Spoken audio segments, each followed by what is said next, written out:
Elves? Monsters?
This is the sea, as old as the world itself.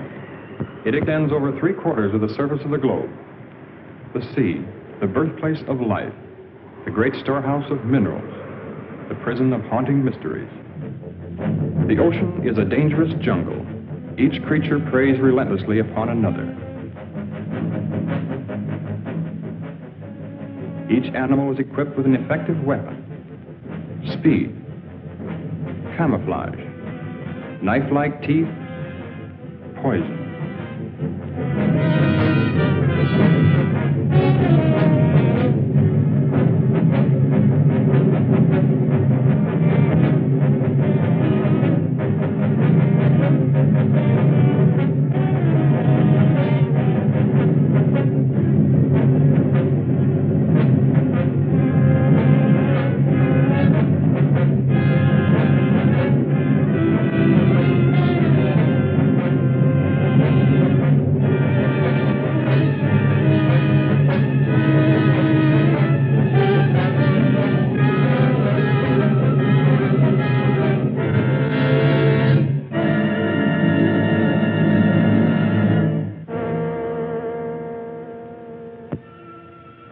Since time began, the ocean has withheld its secrets.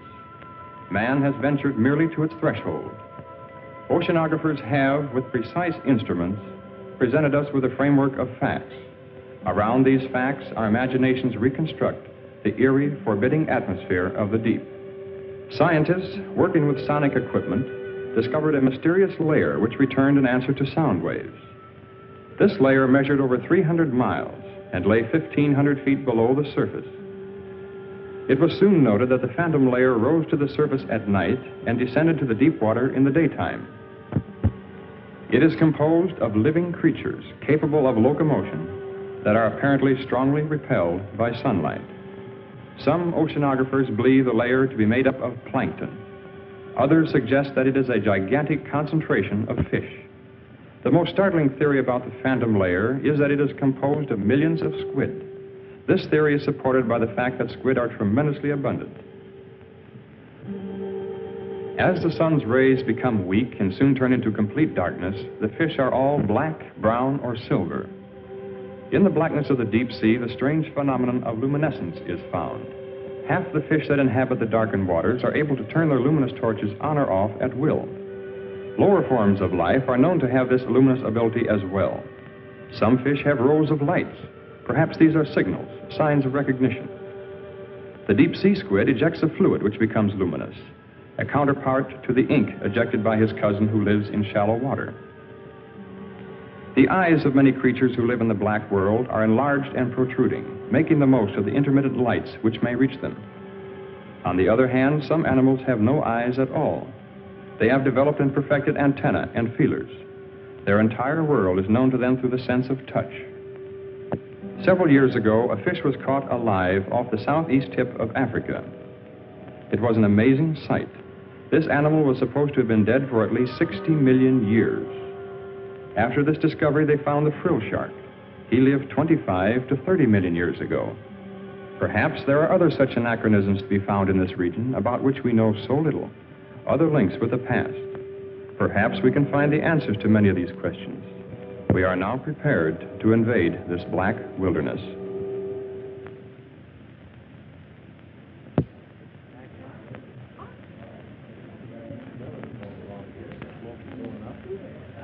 I hope you enjoyed the pictures. We had a great time filming them. As most of you know, tomorrow marks the completion of Mr. Matheny's diving bell. I hope the next film we make will give us a lot more information.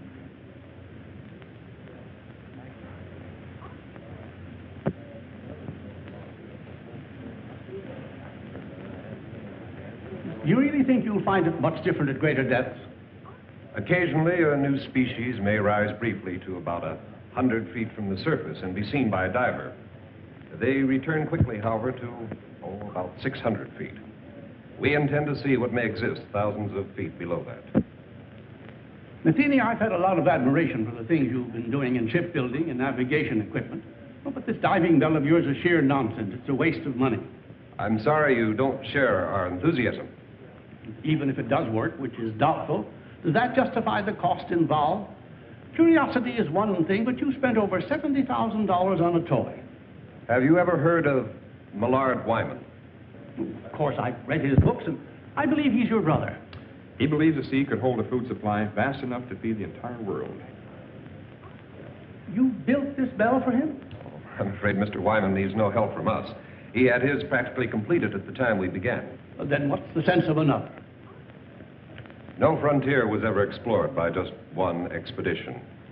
Our first dive will be in the Pacific. Then we'll try the Gulf. Right now, Wyman is in the Caribbean.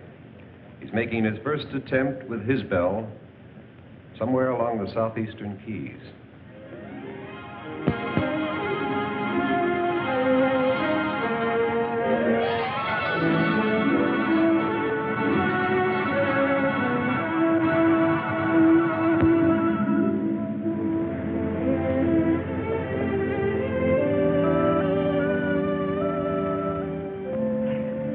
This is perfect. Good.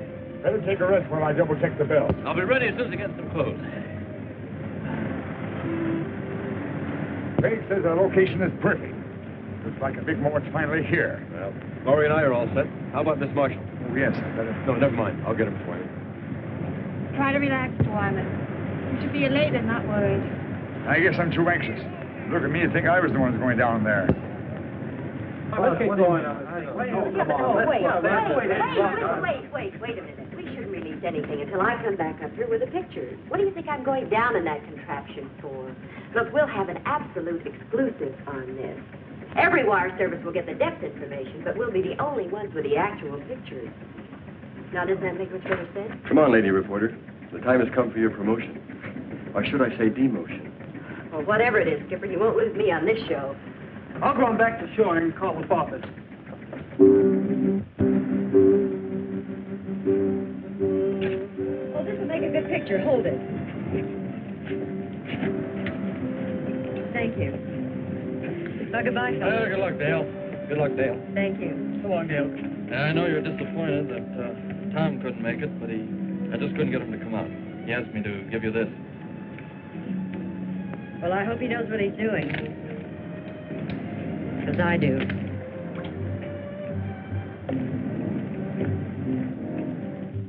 There, this is good order.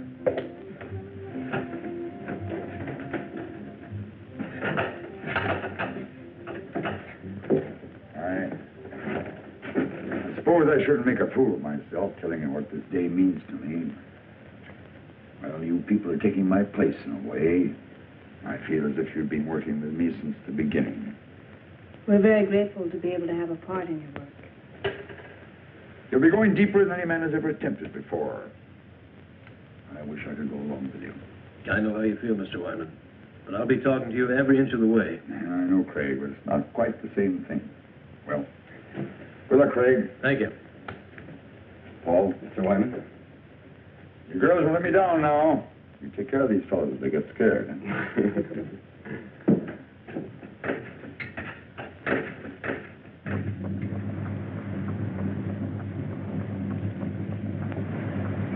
Stand by the dropper.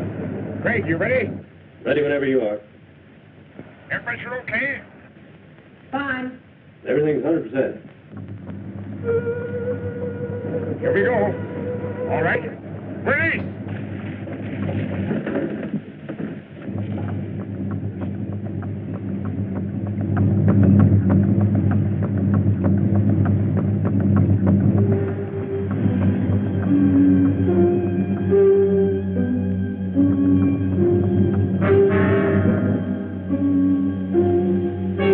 Tilt at 2 degrees. Release 1 pellet from the left ballast tube. Another one. That's got it.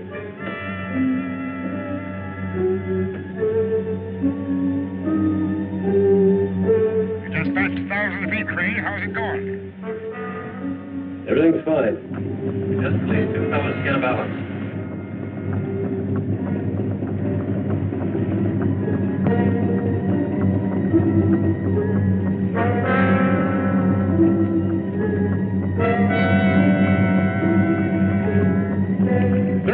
Now. Is it getting dark? No, not yet.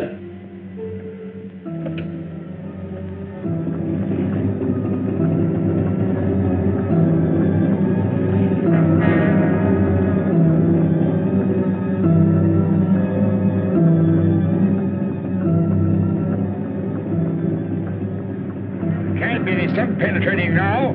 You're almost 1,700. That's funny. Only half the lights are working. Checked every cable, no brakes. Craig, are you okay? I don't know. The lights.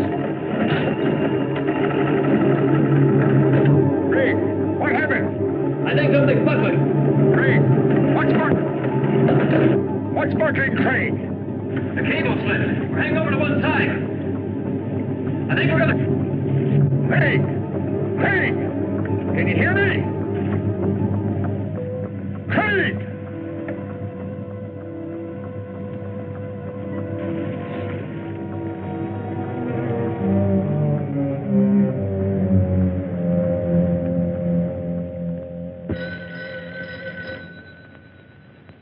Excuse me. Hello? Yes, he is. Just a moment. Mr. Matheny? Long distance. Hello? Oh, hello, Hank. How's everything? What? One of my reporters radioed from the ship. He'll interview Wyman before the launch gets out there. Can't believe it. The conditions were ideal. I see. Yes, of course I do. You can reach me here. I'll be in all day. Thanks for calling, Hank. Your brother's attempt was a complete failure. The bell broke loose at 1,700 feet. Can we contact the ship? I'm afraid we'll have to sit tight until Hank's men get into Key West. He promised to call us as soon as he hears from them.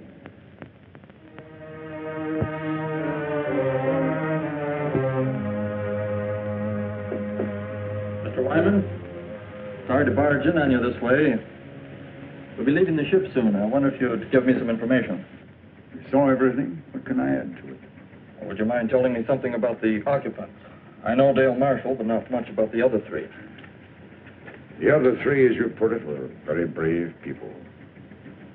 Overconfident as I was, Well, had they been working with you long? Laurie and Paul were students of mine at the Institute of Oceanography. Craig joined us a bit later on, mainly, I suppose, because of Laurie's devotion. Well, did they have any part in actually designing the bell? No, I'm afraid not. I am the only one who's responsible for that. Well, what do you believe went wrong today? I don't know. If I did, it wouldn't help matters. Well, the bell obviously had a weakness. You must have some idea where it was. Everything is planned and researched. I don't know the answer. The public will take a pretty dim view of your research. I suppose so. All right, opinion to me doesn't matter now.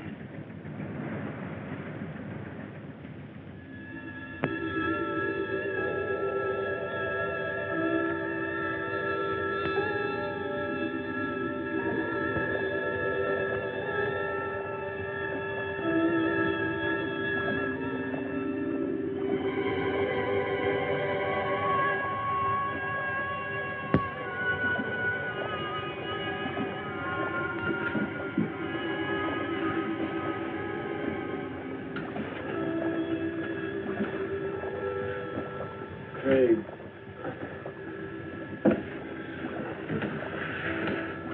Great evening. Give some to Miss Marshall.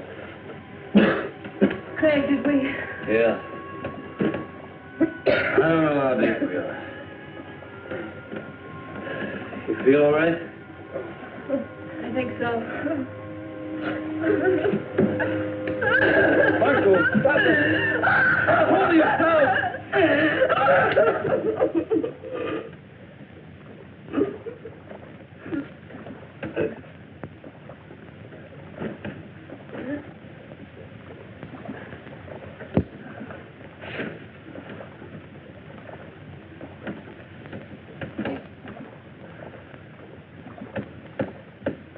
How much time do you think we have?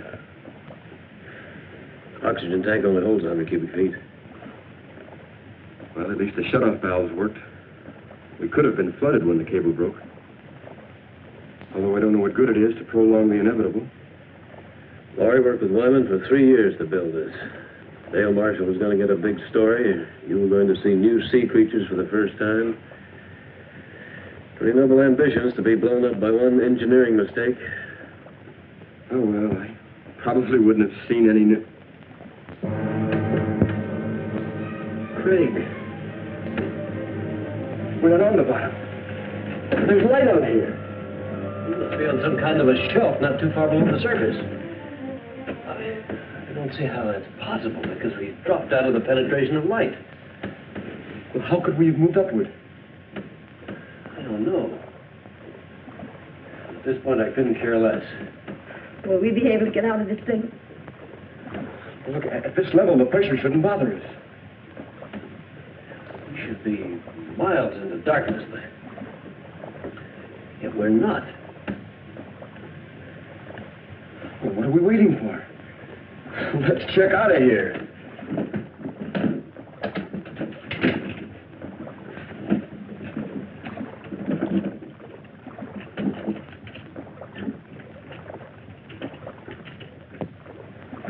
It'll probably be a long old haul to get to the surface, so just remember, try not to get panicky. Well, you better go first. Give the girl somebody to follow. Right.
Johnson! Mr. Wyman! Come here, quick!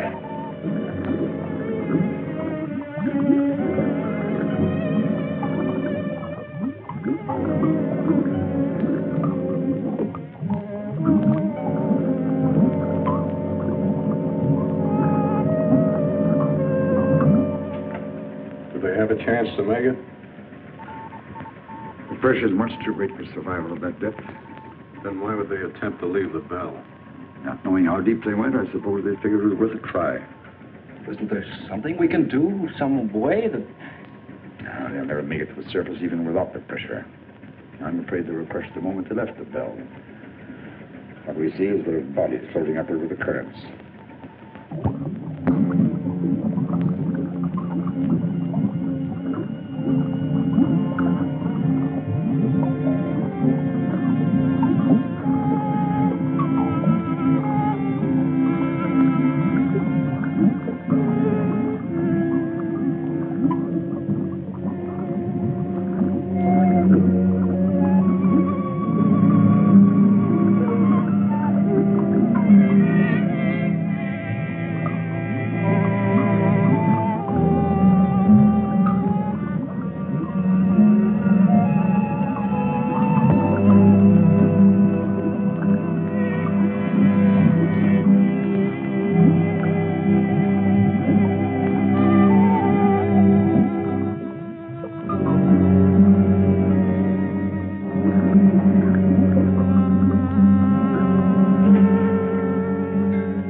Calling ships in vicinity of longitude 23, latitude 75. Please stand by to search the area.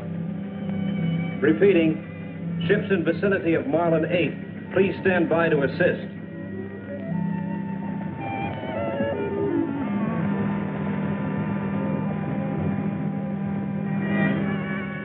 JCR 774. We're about a quarter of a mile north by east of original location. I have a diver descending. He'll cover 1,000 yards moving south by west. I'll advise of any results. Got it. Over and out. How long do you think it'll take for the bodies to reach the surface? It's been quite some time since we lost them on the sonar. They may not come up this far at all. Prepare to move out if we don't spot them in about 5 hours. I know it's none of my business, but didn't you have your own money tied up in that bell? I mean, it was your own project with no affiliation. None of the universities had any confidence in it. Only myself and those down there. I understand there's another bell ready, built by an outfit in California. My younger brother designed it. They'll be interested in finding out where mine failed. I suppose we'll never know the answer to that.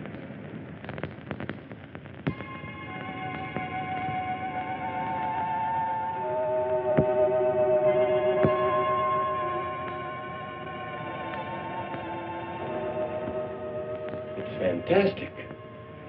There must be miles upon miles of these tunnels. Yeah. So many of them we could easily get lost. We better head back. Yeah.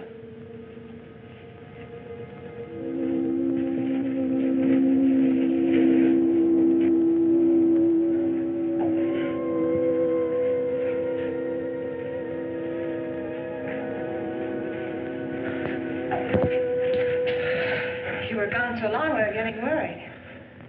Our lives were reprieved today, Laurie. I don't think we should get scared now.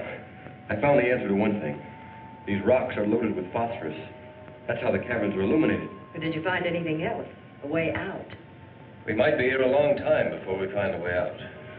A long time. You see, we're a good many miles beneath the surface. Bell went down all right, but it must have rolled into one of these openings. It's going to be a long climb up, even if we do find a way. What do you mean, if? We'll have to find a way. Well, it'll be treacherous going, but we'll find a way out in time. First thing to do is to keep our heads and put something in our stomachs. Saw plenty of fish down there, and we can fashion some spears from the rods in the bell. You're going back to the bell? Well, I don't think we'd get very far without our shoes and a few other things. Look, as long as I'm going to be a caveman, I want to be a comfortable one. Come on, let's go.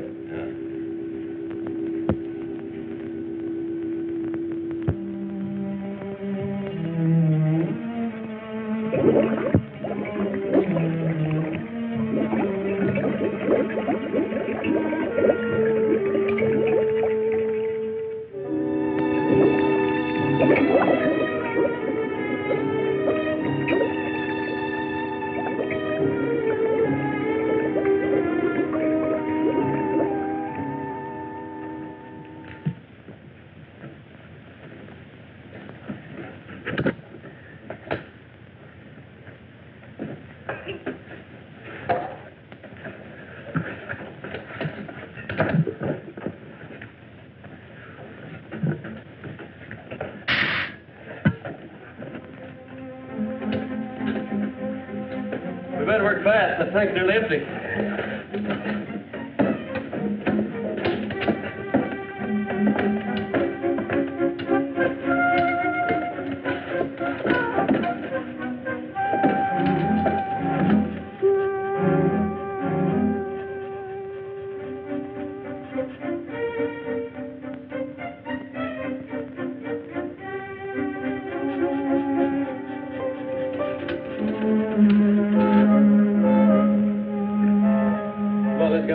Still ahead. Here. Anything else we can take? This compass will help us more than everything else put together. Let's go. Right.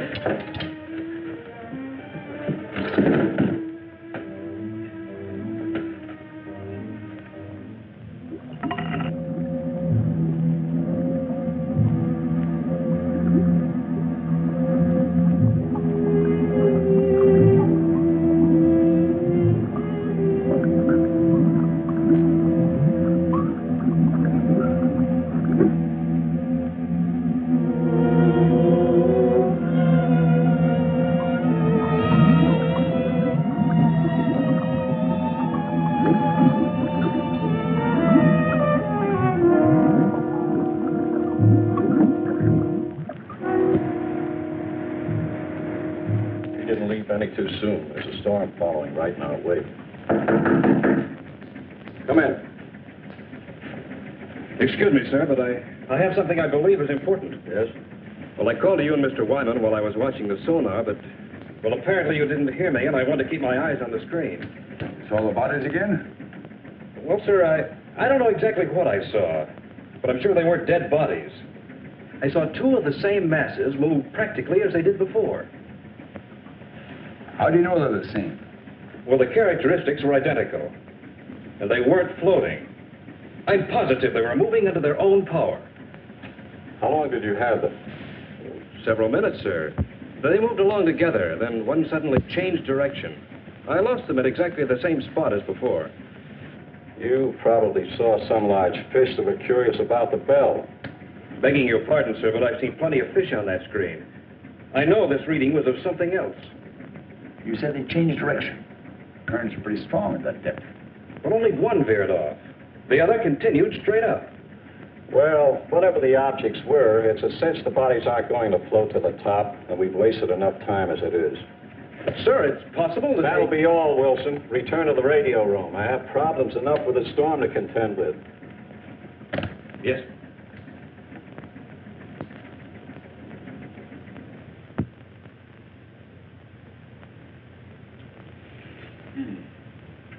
You know, if we had all the conveniences of a kitchen, I'd still prefer barbecue, just like this. When we leave here, what do we eat then? Well, these caverns have water pools everywhere. Probably fish in all of them. I also saw some planktonic shrimp back around the rocks. Must really be late. Anyone as tired as I am? You better get some sleep, Laurie. You too, Dale. We've been through a lot today, and we'll probably do a lot of walking tomorrow. Dale and I found the crevice. It's fairly dark inside. At least it will seem like nighttime. Don't worry about getting cold in there. I'll bet the temperature here doesn't vary 2 degrees. You make it sound like Miami Beach. Come on. It's not the ocean floor either. Good night. Good night, Fade. All right. Cool. Good night. Take all this diving gear along with us? It's too heavy. Leave it right here. What do you think our chances are? What do you really think? sound as though I haven't been leveling with Dale and Laurie. I know you, Craig. You've got an uncanny ability to hide what you feel. Paul, I've been diving for quite a few years, but the deepest I ever went was about 200 feet. Frankly, I haven't any more idea about where we are now than you do. Well, haven't you ever heard of these underground caverns? I've read some theories about the Earth being honeycombed with caverns containing air pockets. Then the air we're breathing might not be coming from the surface. Possibly not, if you want to believe theories. How far down do you think we are? No idea. Might find out something about the mineral deposits along the way. Well, I guess only time will tell. I'm going to get some sleep. You know, I'll probably dream about breaking an altitude record in a helium balloon.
Progress. What do you drink it? No salt content. Probably good as any well water. It's better.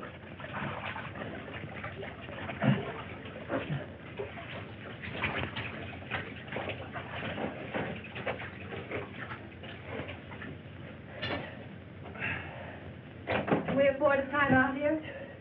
Sure we can, Laurie. We'll rest until you're ready.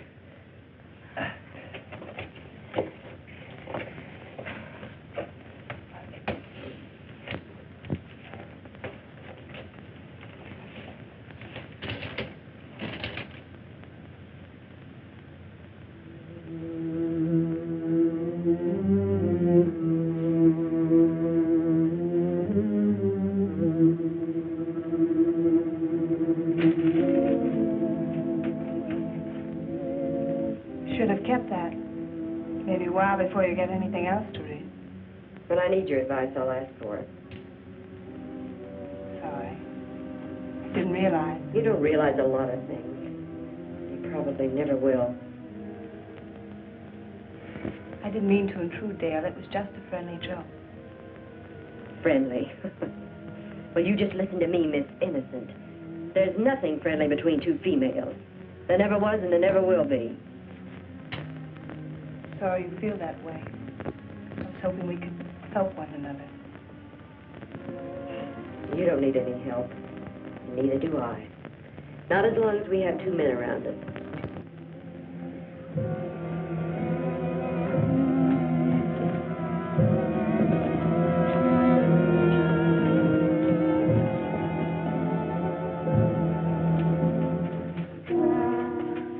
There's no opening. We're trapped. Take it easy, Dale. We'll find one. She's right. The only openings are small cracks. We couldn't possibly get through them. We'll have to go back. No, we shouldn't lose our direction. There's a water pool to the left, about 50 yards back. We'll have to try going through it. And if that doesn't lead to another cavern? Then we'll have to drop back to the fork and try another course. That'll mean losing a lot of time. Well, let's try it. Yeah, let's go.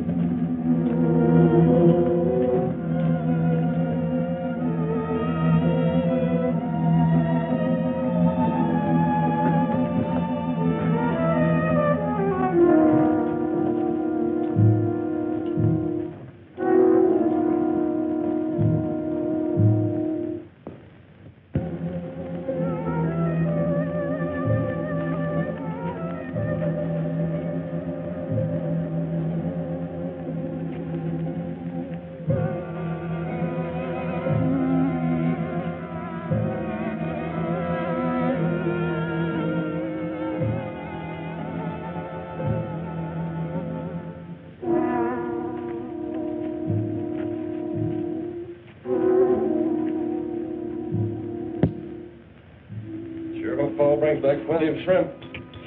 Feel like I could eat about 3 dozen of them. Said there wouldn't be any shrimp around in the clear water. He's looking for some sort of crawfish. Just so there are plenty of them. So what's the difference? They both taste terrible. I'm going to hunt up some roots for the fire. Come on.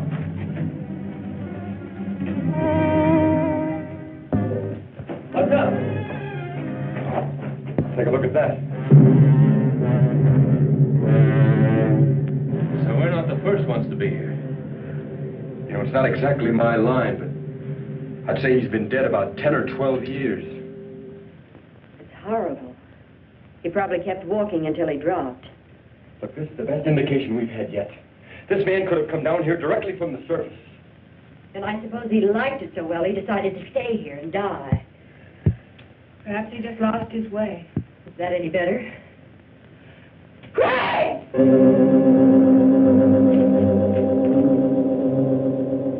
What on earth?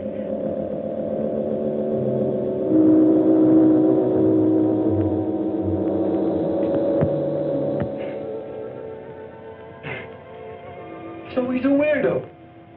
Who else would come down here? You're so right, Skipper. Listen, I don't care who leads us out. Hello! Hello up there!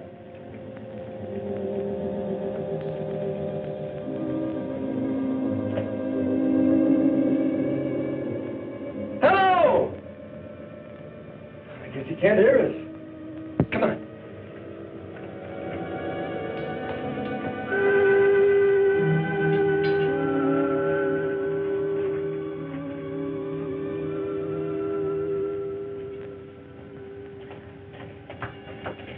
Hello. Are we glad to see you? What do you want here? Well, we don't want anything, except to get out. We were underwater in a diving bell. The cable snapped, dropping us to the bottom. We left the bell and found our way in here. You see, we were attempting to break a depth record. Oh, I'm Paul Whitmore. This is Craig Randall, Laurie Talbot, and Dale Marshall. I've been here 14 years. 14 years? Well, I don't think we want to stay quite that long. Would you mind leading us out? There is no way out. But how did you get here? And that fellow back there? He was killed long time ago. I was more fortunate. But how did you get here? The same as you. And you haven't found a way out in all this time? There is no way. This is air we're breathing. It wouldn't be here if there weren't an opening to the surface. The air comes from a volcano about 2 miles from here. Are you sure of that? I'll show it to you. Would you like to visit my home?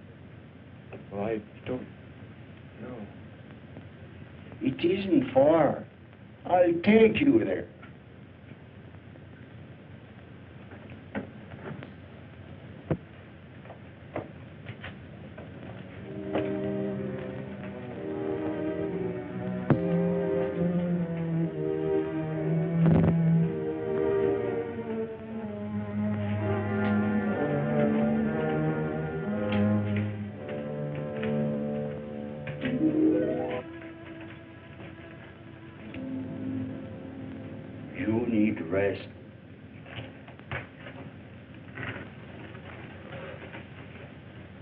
certainly made this place comfortable enough.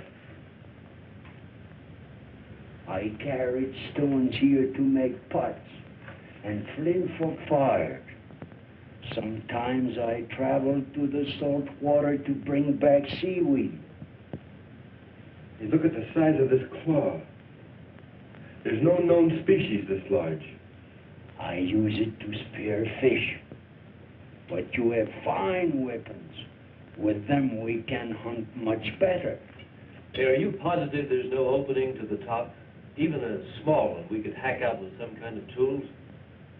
I'll take you to the volcano so you can see for yourself.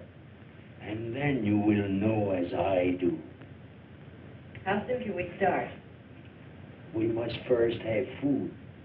I have enough for all of us.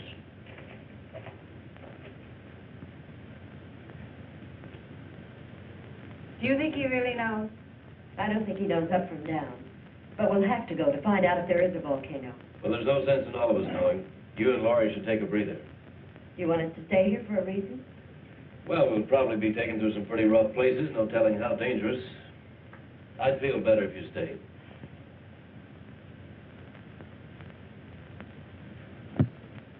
You all set, Craig? Yep. The old man's been up there waiting for over an hour. Don't you think he's a little eager to show us that volcano? That's why I want the girls to stay down here.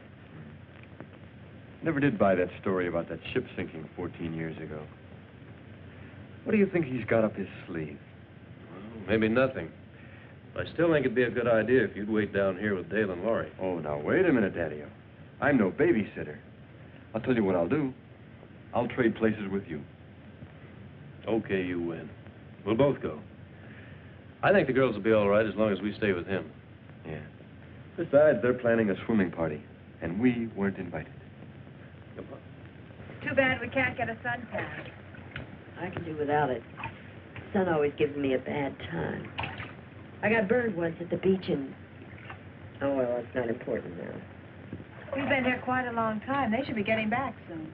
Are you afraid they'll bring bad news? I'm afraid I am. I keep telling myself that old man couldn't possibly be right. I can't make myself believe it. We'll know soon enough, one way or the other. You know, I was afraid until I realized that if we do spend the rest of our lives here, we can at least start a new one. Anything that happened in the past can't bother us here. Don't make me think about it. And let's not start painting any dark pictures before we know.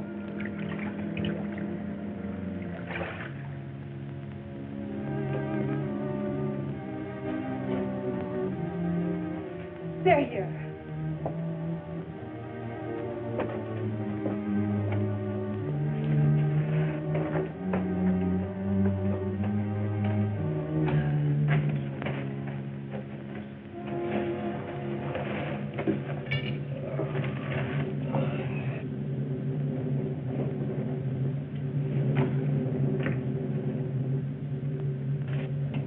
You're so quiet.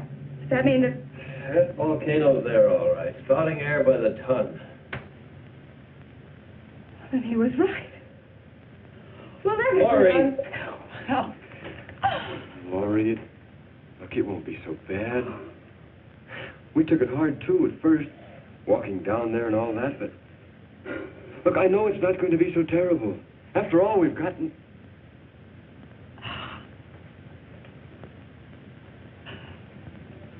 Laurie, listen to me. Please, look, I know how you feel, as though you have nothing to look forward to, but I felt the same way until I realized how really fortunate I am. That is, if you... What I'm trying to say is that, Laurie, I've been in love with you for a long time. I planned to tell you before now. I never seemed to be able to. Oh, I wish you had. I wanted to hear you say you love me.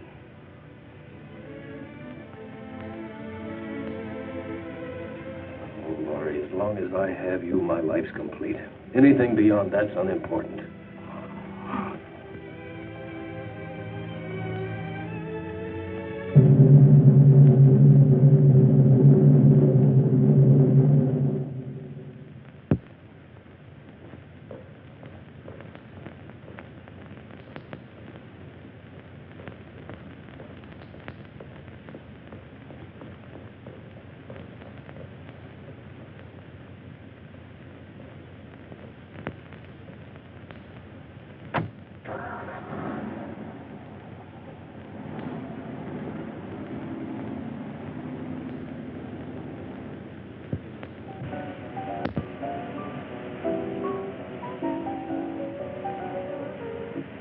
And reports indicate the strike will be settled this week.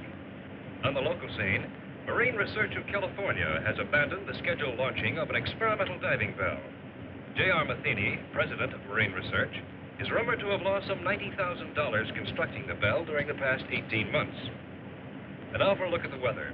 Early morning fog will cover the harbor area with little change in temperature.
Mr. Wyman to see you. Send him in. It's the first door. Go right in, please. Thank you.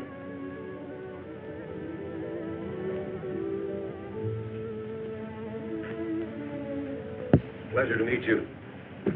Very pleased to meet you, sir. Sit down. You certainly got out here quickly. I came directly from the airport. Your telegram sounded quite urgent. Suppose you elaborate for me. Well, I understand you're giving up your plans to try your bell. We've given it a lot of consideration. The project has been costly, and we've devoted the entire lab to the bell's development. I'm afraid the wisest thing we can do at this time is just give up the project. This, of course, because of the results of mine. Wyman, if it weren't for your pioneering in research, this bell wouldn't have even been built. When your brother came to work for me, I knew where his ideas were coming from. You mean your bell is similar to mine? As you can see, the designs are identical. But the hatch and the cables, are they the same? Why, yes. Why? Mr. Matheny, I'd like to ask you for a personal favor. A favor? You have no confidence in your bell because it was patterned after mine, and rightly so. But if I could take the responsibility off your shoulders... What do you think he'd have? I can make the dive myself, in the same location as before. I don't understand. How can you, of all people, consider doing this when you know that the bell is obvious? I believe it can be done. I've always believed it. If I can't at least turn my failure into a success, I'll be doing a grave injustice to 4 gallant people. What makes you think that the results would be any different this time? Since I returned from the Caribbean, I've been like a man who was living apart from his own soul. I knew there was an answer somewhere, but when I searched for it, my mind just wouldn't function. I think it was because of my condition that I finally discovered where the bell failed. You found the reason? The chain broke not at the weakest link, but at the strongest. I don't understand. The bell was designed with supports to take a stress 5 times greater than what we anticipated. We even thought of using booms on 2 different ships as an added safety factor. We overcame that with added couplings together with a pellet release system for balance. But in our extreme measures for added strength, we actually defeated our own purpose. Until we stopped work here, the plans were to use 3 ships for support. You don't need them. Depending on the overall weight descending, you must equalize the supports to parallel the point of water pressure above and below 2,000 feet. You mean it's the pressure pushing upwards that causes stress? Exactly. We went all out for strength and supporting the bell. When it reached the point of water pressure where there was no up and down factor, the couplings ripped off the seams. Wyman, I know what a successful operation would mean to you, and I certainly want to help, but this has all come so fast. I don't know what to say. Of course, I wouldn't ask you without offering something in exchange. I have a ship available that will take us to the Caribbean. It's fully equipped. The owner will do everything he can to assist. I suppose if I didn't go along with you, it'd only be a matter of time before you'd raise some money and be building another bell of your own. Just mean an unnecessary delay. However, I'm afraid there's one thing I'll have to object to. You're going under. But if I If I know that young brother of yours, he'll jump at the chance. Let's go out to the lab and see him.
I've had to fill it 3 times already this morning.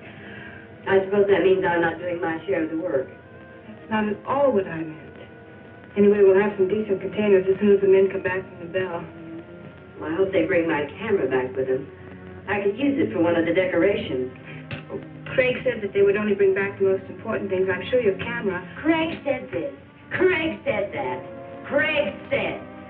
What is he around here anyway? Some kind of monarch or something?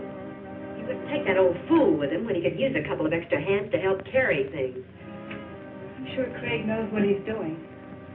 That's exactly what I mean. I'm fed up with his doing.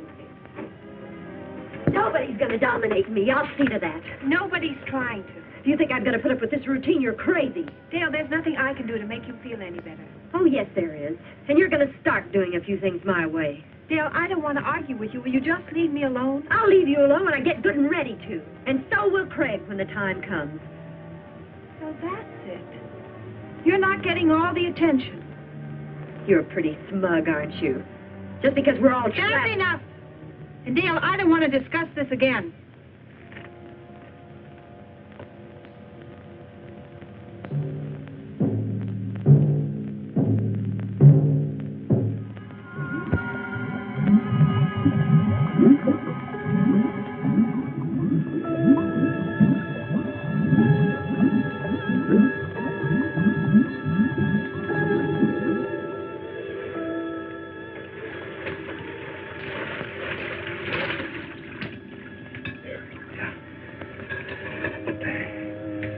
How many more trips is this going to take? This lung is nearly empty. Well, there's just a few more things I'd like to get down there. You probably have enough air for one more dive. So let's make it count. Okay, well, I'll keep an eye on you.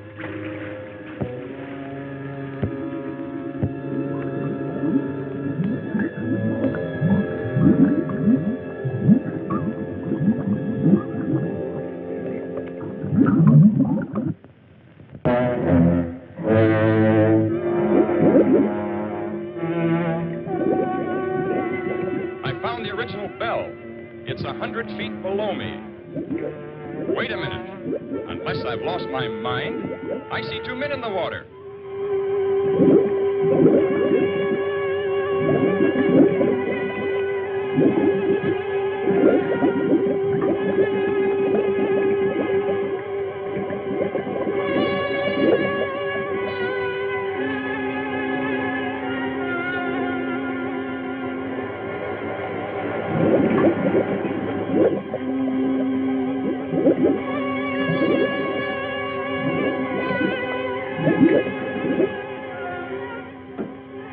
I telephoned above as soon as I spotted the other bell, and they still can't believe it. How is Laurie and Miss Marshall?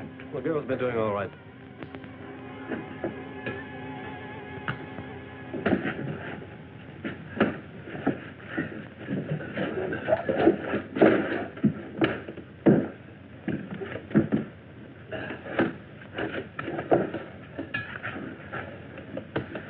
How long have you been out of there? Only a few minutes. I've got some coffee. Good.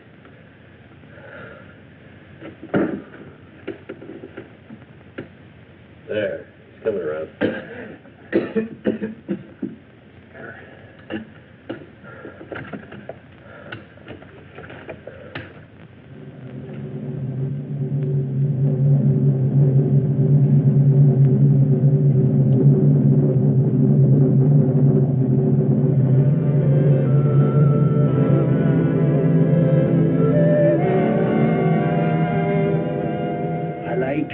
Better than the others. Well, that's just fine. I'm very glad you do. I will help you. And that's all I need. We will kill them. We will what? It is easy, like I killed Maurice long time ago. And after we kill them, we can be alone here. Now you stay away from me. Stay away! Stay away from me! Maybe I should kill you instead. Away!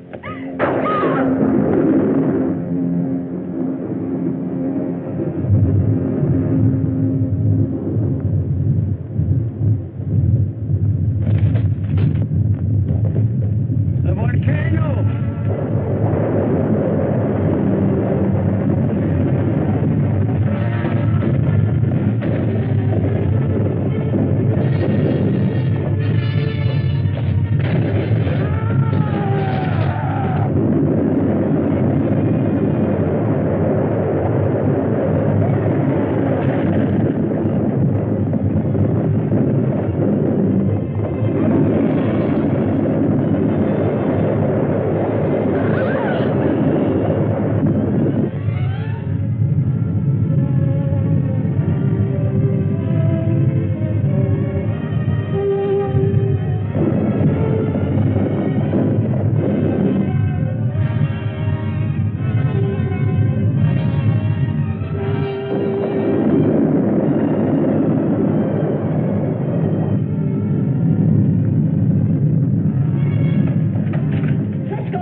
really can't explain the feeling when we first saw the bell. We'd given up hope, and, well, nothing ever looked so good. I do wish the old man had been as fortunate as we are. If Mr. Wyman's up there, tell him that Laurie is fine. She'll be saying hello in just a minute. Laurie, I think from now on my whole life will be changed. I realize how terrible I've acted. Do you think you can ever forgive me? Of course I can, Dale. I've always wanted our friendship.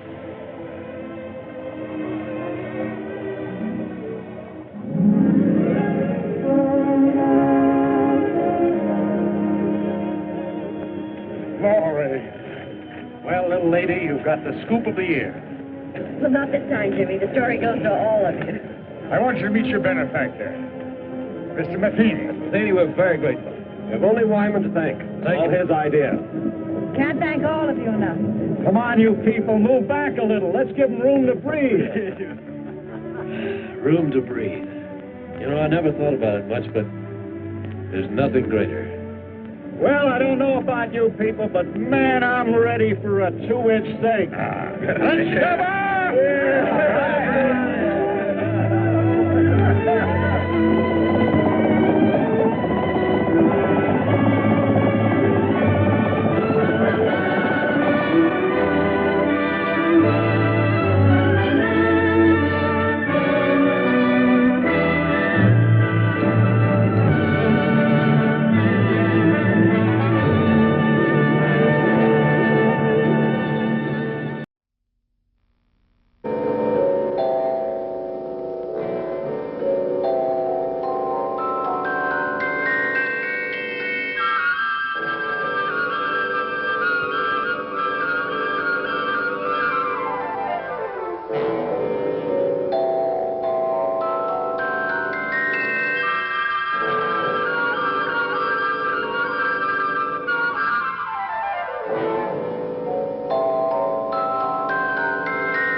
With at least 2 billion stars in our universe, somewhere in deep space there are probably planets with civilizations built by living creatures, some peaceful, some warlike. From the distant Sapphire galaxy, a ferocious race of creatures have set out to conquer our universe, beginning with the planet Earth. A nuclear war is imminent, the results of which will poison even the distant reaches of outer space, and planets such as this one, the Emerald Planet. Though they are fierce fighters when it comes to defending and protecting their way of life, the Emerald Men in the Marpet Galaxy are essentially creatures of peace. They realize, however, that the Cephirians' mad idea of conquest now threaten their very existence, and drastic steps must be taken to prevent this dangerous act of aggression. The High Council of the Emerald Planet is now deciding what must be done.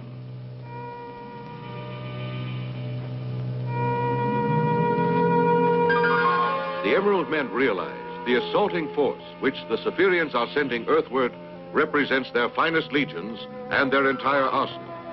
If this force can be destroyed before a nuclear war can begin, then the universe will be safe.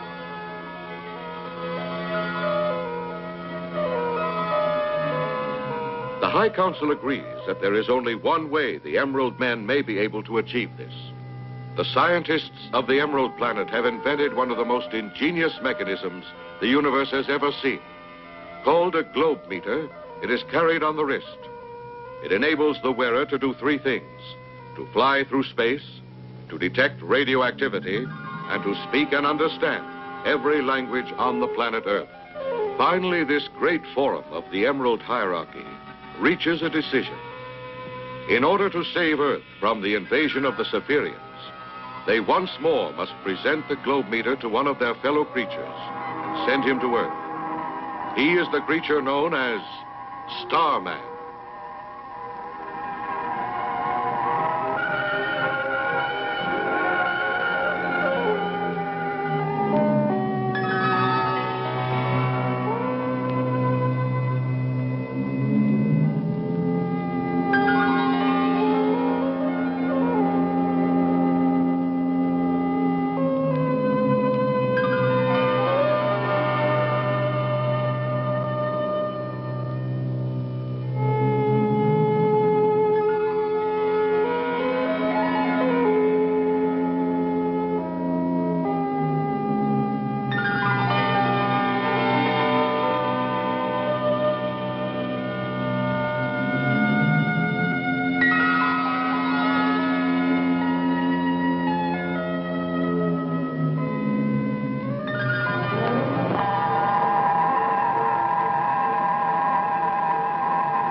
Starman's globe meter warns him that he is nearing a Cypherian invasion ship, laden with weapons of deadly radioactivity.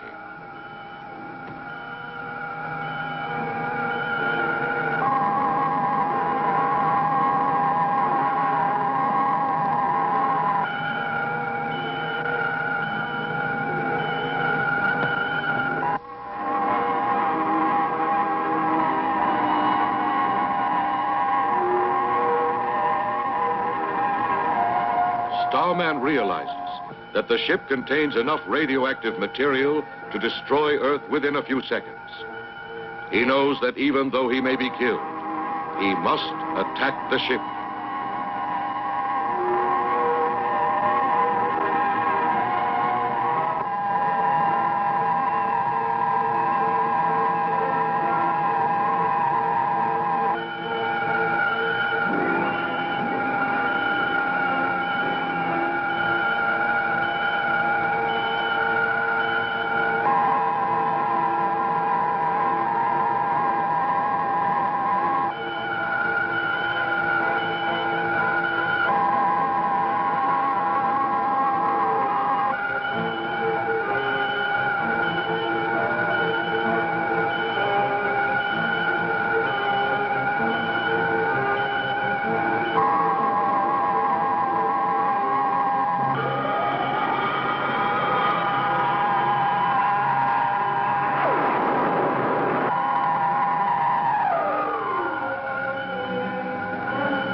Meteorites has forced Starman to abandon his attack.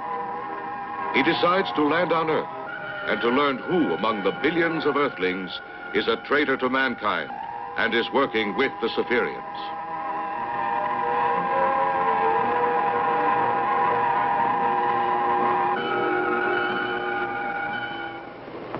On Earth, at the Forecap Observatory, a startling discovery is made. Professor, in the telescope, the GP object lens has been smashed. What? The lens? Look. We won't be able to use it anymore. It's true. On an island 2,000 miles away in the Yamanaka Space Laboratory, where a spaceship to be used for peaceful purposes is being built, another discovery is made and reported to Dr. Yamanaka, who is at home. What's that? It blew up again. How can that panel just explode like that?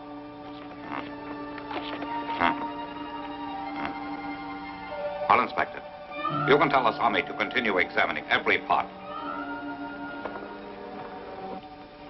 It's too bad. I wonder why there are so many accidents there. It's very suspicious, and astronomical observatories are having trouble all over the world. I'm scared. I think that someone is trying to destroy the research.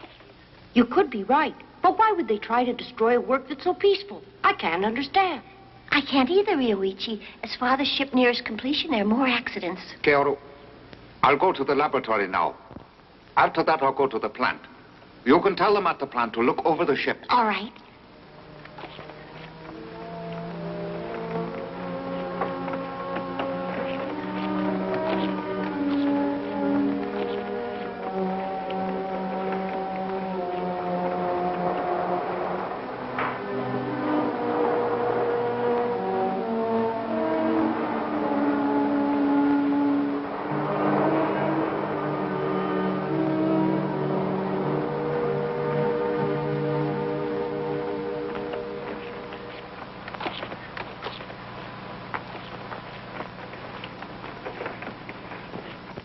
Asami, what happened? Oh, Doctor. It looks as though the relays have failed. Then they burned. That made the rectifiers and condensers all burn up.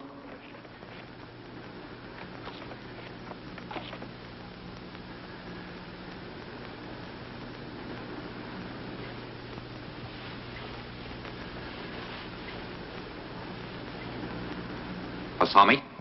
Here's what caused it to burn up. Oh? I don't see why. Those alloys shouldn't burn at all. I wonder if there's a flaw in the metal.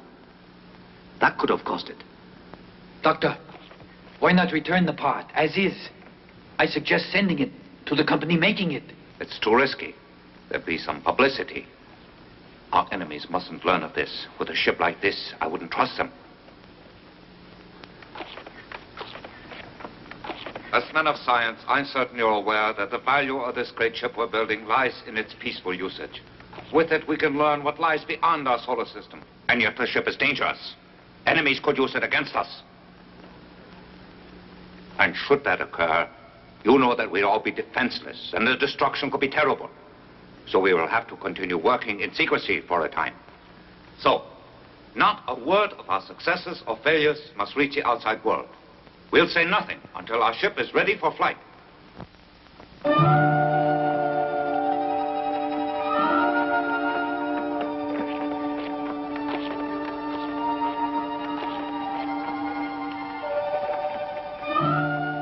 Yes, Kyoru. The damage can be repaired quickly. Oh, we're so glad to hear it. All you need will be a solenoid then for the rectifier panel. Right. The only trouble is we haven't a single solenoid in our inventory, none at all. They are not supposed to melt, so we felt that we wouldn't be needing any for spares and therefore didn't order them. I'll go and get some then. They're sold at the Precision Works, isn't that true? Yes. Then I'll ask Papa to write a list for me. Let's go together. We'll get the part here as soon as we can. That's right.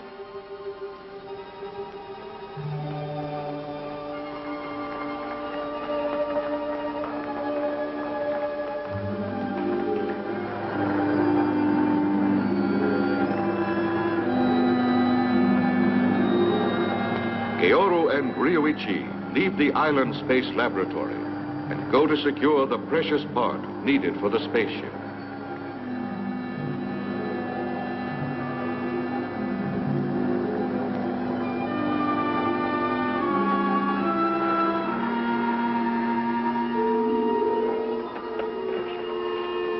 Can I help you? Here, this is what I need. A list. Oh, sorry. The gentleman who just left bought the last ones. We're completely out of stock. I'm very sorry. Man who just left? Yes. What's as soon as you can get this part in again? If you come back tomorrow, I can assure you that we'll have some in stock. I shall. Good day.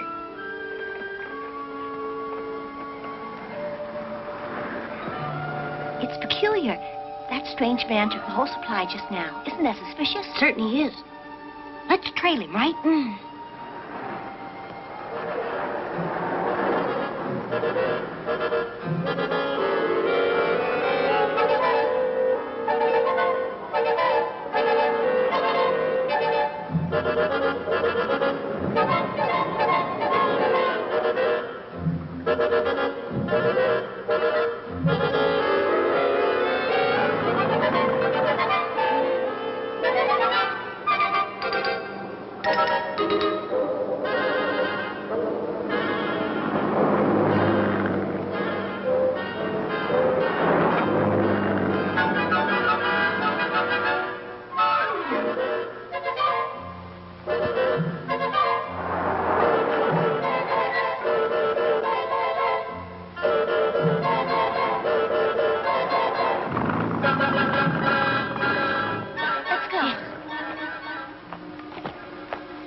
Vaquero, should we move the stone? It's too dangerous.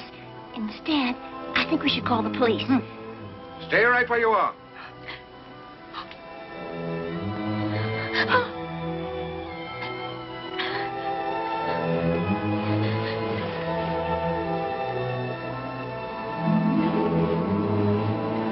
Get over there.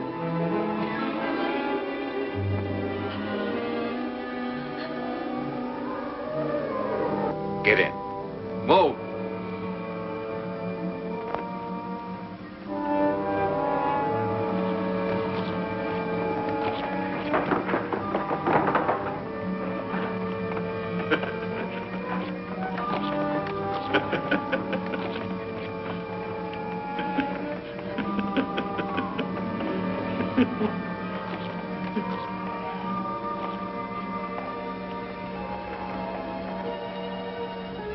Children, you mustn't be afraid. I'm certain your father will save you. Just as soon as you sit down and write him a letter. Come and write it. You'd like to be rescued, wouldn't you?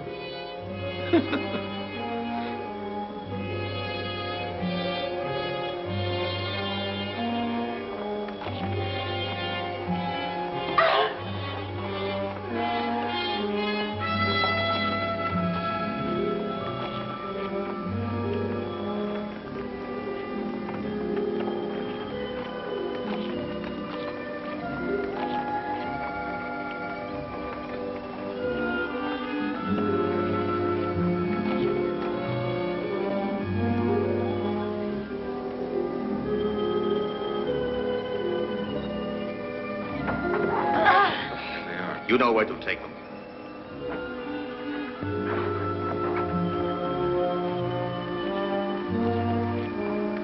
Man your posts.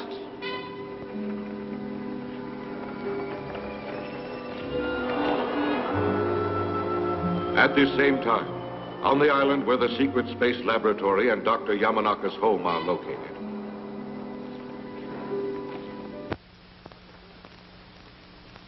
Yes? Have the children returned? Not yet, sir. Apparently, they've been delayed. It's the first time in weeks that they've been in the city. They're enjoying it. I just hope that they're all right. Osami, how are preparations for the engine test proceeding? Ah, I'll check it again later. I think by morning you can test it. Doctor, excuse me, you have a visitor. Here? At home? But it's secret here. No one is supposed to know we are located here. We've been well aware that you're here, Doctor.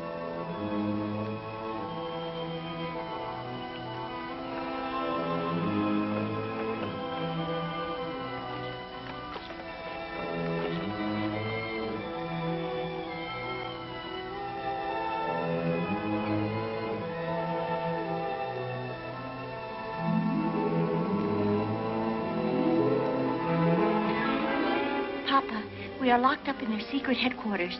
They say that they will kill us unless you come. Please do what they ask and save us. Tomashi, don't let this man get away. You hear? Asami, call the police. Don't move. I warn you not to resist us. Otherwise, you won't see your children again. We're after the engine of the ship. You see, we're agents of the Cephirians who are going to attack the Earth. We have secretly erected another great spaceship. We need the plans of your engine to fly it. You have them build a ship. And you're responsible for the damage here, isn't that right? Our planet must face a war. And you are a spy. I'll make you pay for all the harm that you've done. Doctor, I know very well what I am. And I'm content. In the attack, I won't die. The Cephirians have already assured me of that fact.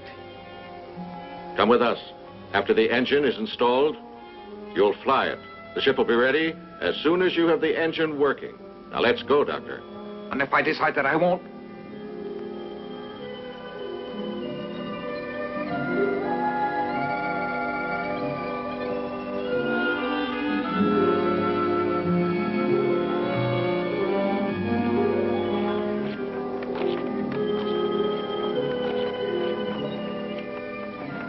No, Tabashi, don't take the engine plans. I beg you. Oh.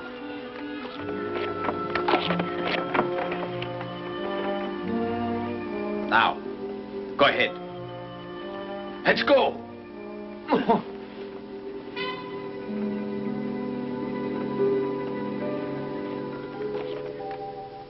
Here, some of the world's top security forces hold an urgent meeting. Gentlemen, I have an announcement. I assure you, it is of grave importance. The blueprints for the great spaceship engine were stolen a few hours ago. And we have also learned that Dr. Yamanaka is missing as well.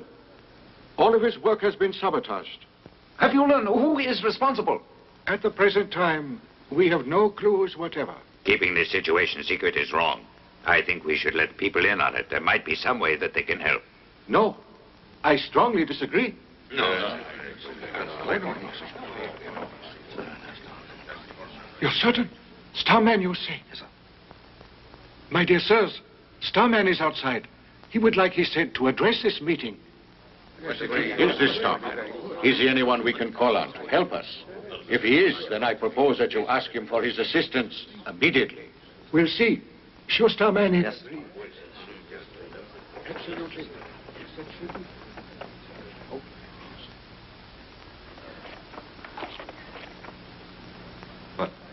Please listen. Your planet is about to be attacked. You can take my word. The enemy is coming from an outer world toward Earth.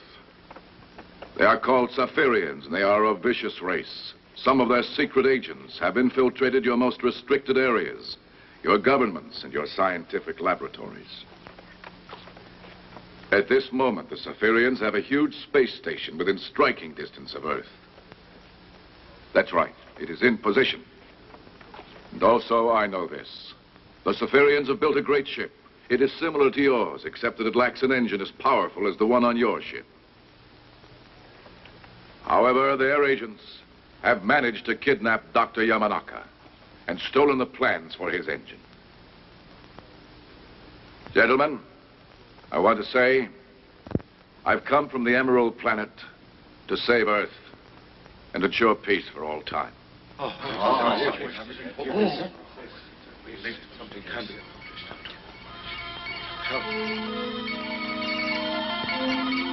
It's them. The Saphirians are coming nearer. I know, I can hear them. Gentlemen, please.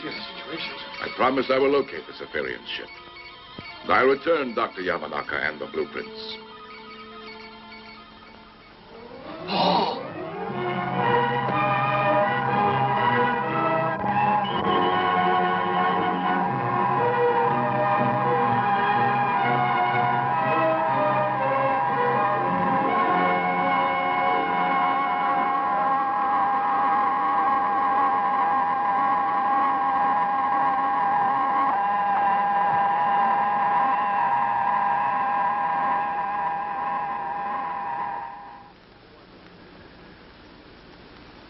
We want to have a ship just as strong as your ship. And we've waited for you to volunteer to work on the engine. As you know, we've not tried to make you do it by using force. Our great patience, as well as our goodwill, is at last ended. I'm sorry, Captain. My children are the reason that I came here. I will not give you any of my help. I'm against war. You may threaten, but I will continue to protect the peace of this earth. I'll do nothing though you may kill me. But my children don't deserve death.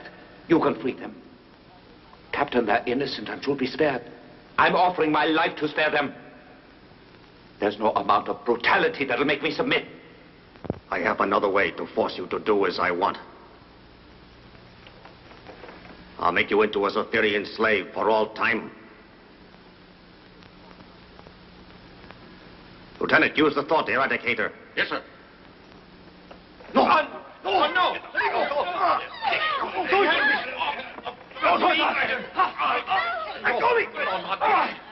Stop it! Don't do that! No! No, please! Madman! You're a beast! Your attack shall fail! You'll die! Oh, no, please! No! No, you mustn't!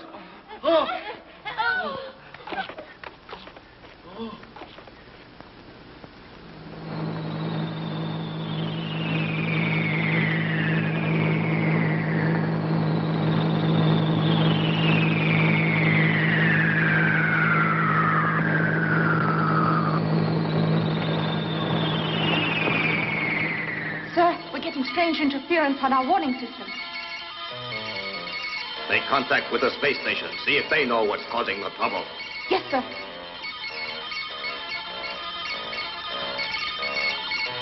Sir, I can't make contact.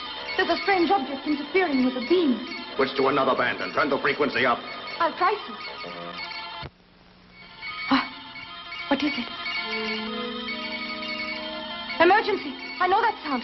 Starman is causing it. What? Starman is the cause? Take your battle posts and prepare for action. Hurry! Hurry!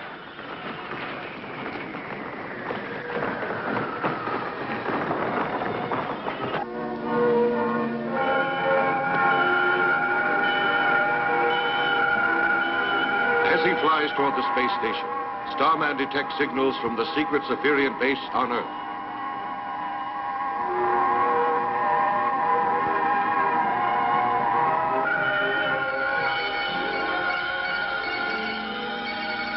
When you reach them, ask for instructions. Yes, sir. The Zephyrian space station receives the signal from Earth and returns an order to the underground Earth base. Here is the order, sir. Starman is liable to make trouble. Kill him. Also get ready for launching. Be certain that all prisoners are on board. Do not waste any time. Right. Starman's globe meter has warned him that he must face not one Zephyrian base, but at least two. The base under the Earth's surface and the station in space.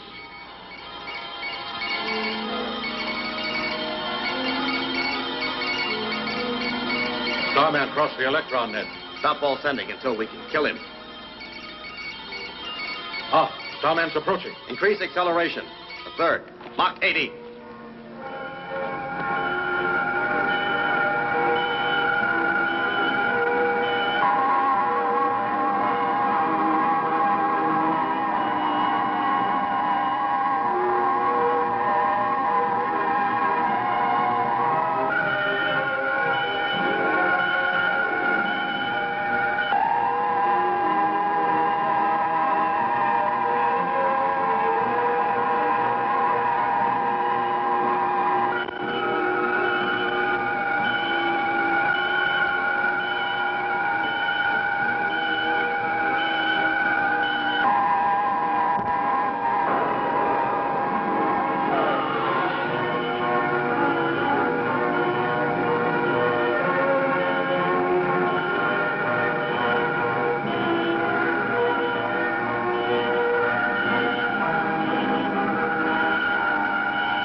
At this same moment, in the Zephyrian's underground base,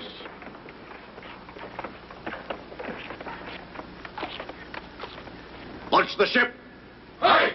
Hurry! Hurry!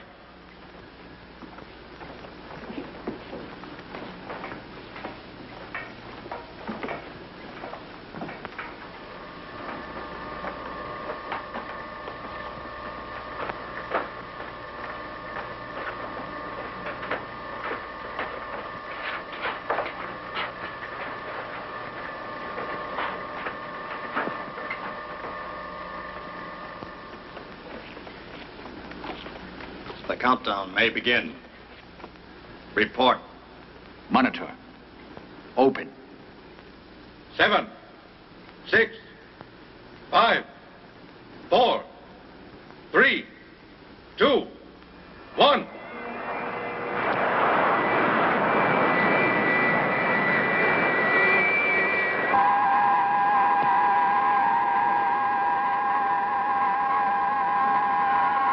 As the ship is launched from Earth, Starman detects the presence of another, larger space station.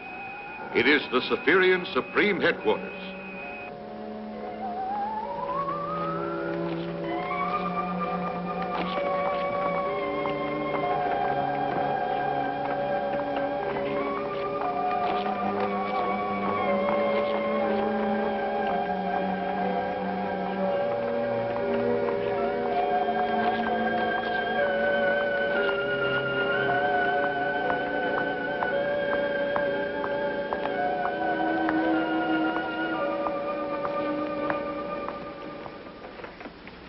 You must instruct the spaceship to use EF orbit, sir.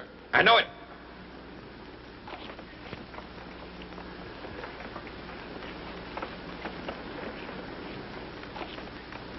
This is Bunda addressing you. Change course. Move into orbit EF.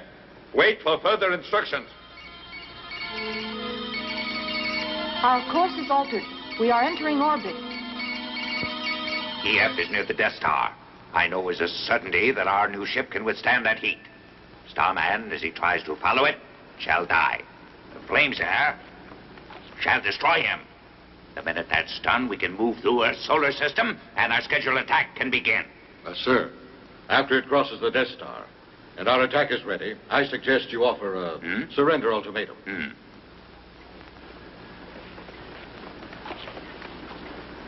It's necessary to show our strength.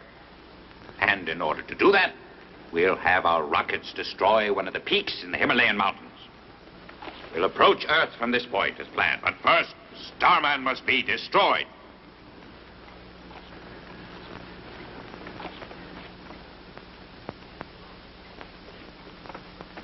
Starman detects signals being sent earthward from the huge Spherian station and realizes that the signals must be meant for a spaceship. He suspects that either Dr. Yamanaka's powerful ship or one just like it has just been launched. And he knows that if this is true, the doctor and his children must be prisoners on board.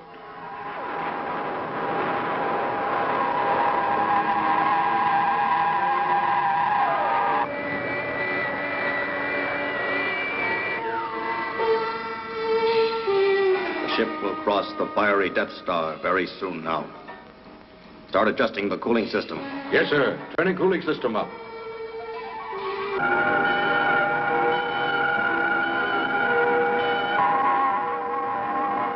Starman sees the ship and calculates that it is nearing the Death Star.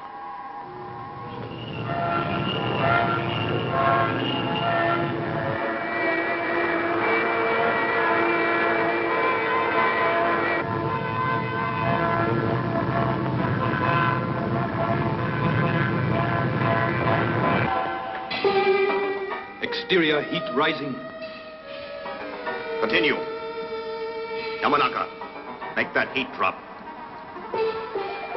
Go on.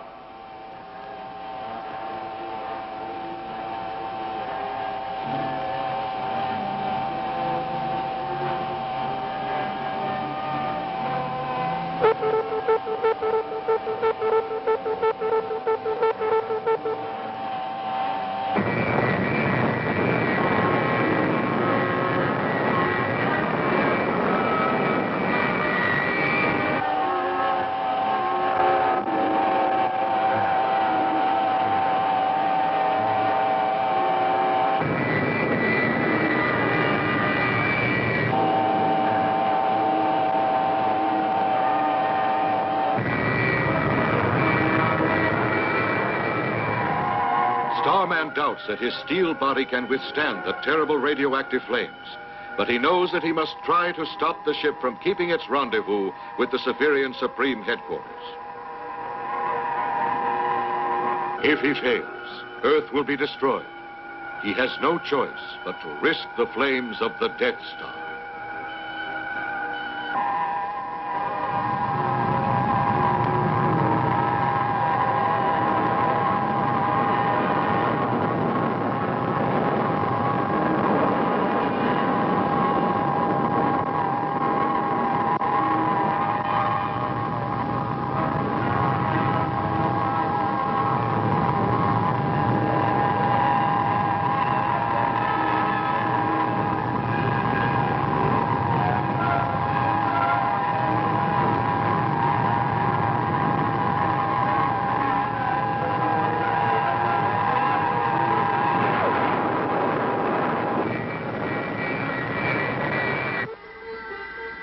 we have passed beyond the Death Star. Yamanaka, this ship is invincible. It cannot be destroyed. There's no force in the universe that could defeat it now that it's been armed. I will never help you in using this as a weapon. Doctor, you must be obedient. Since our brain treatment was given to you, you are a robot. That's all you are.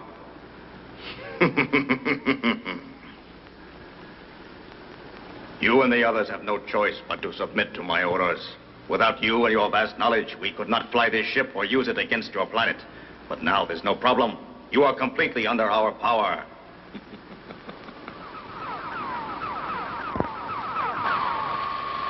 Meteorite coming into the fourth quadrant. You're incorrect. Meteorites are not in this area. Check your screen. Yes, sir.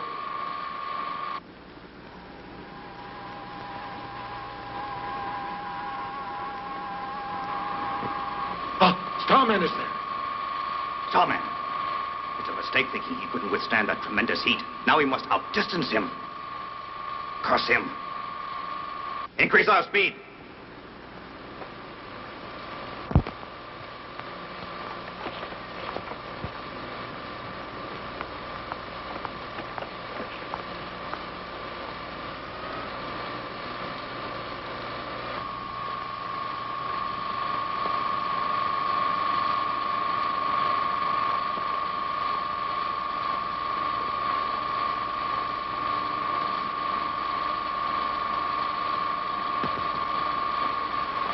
Our speed is at the limit and Starman is gaining. I know. Now we'll kill him. Yamanaka, you will start firing the rockets.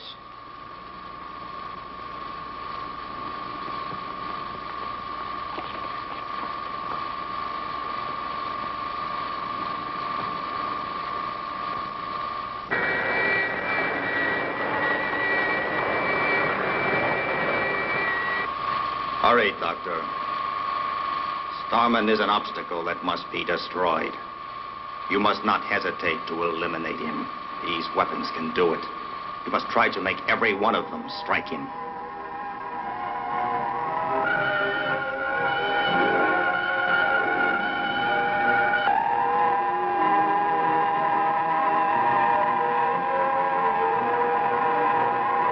Now, go ahead and shoot him.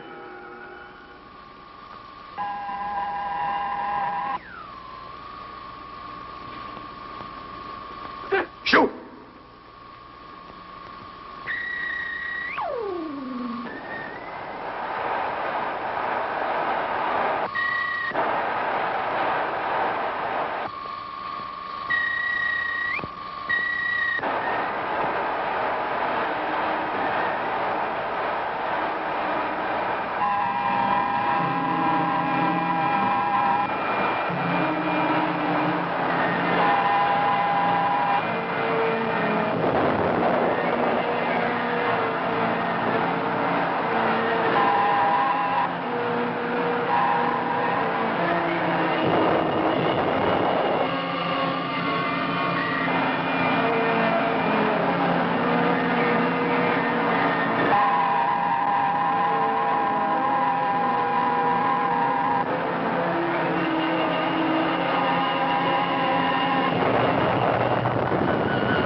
Nothing in the universe can stop us.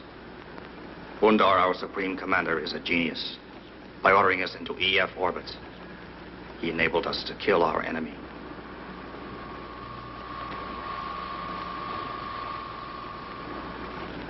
Captain, we are now in the vicinity of our space platform. Excellent. Contact them. Yes, sir. Headquarters, this is the ship. Headquarters, this is the ship. What are your orders? Headquarters to ship, headquarters to ship. Use the third plaza for landing. Approach from 90 degrees, 2 minutes left. Speed, Mach 3. Make your landing immediately. We will. Follow their beam.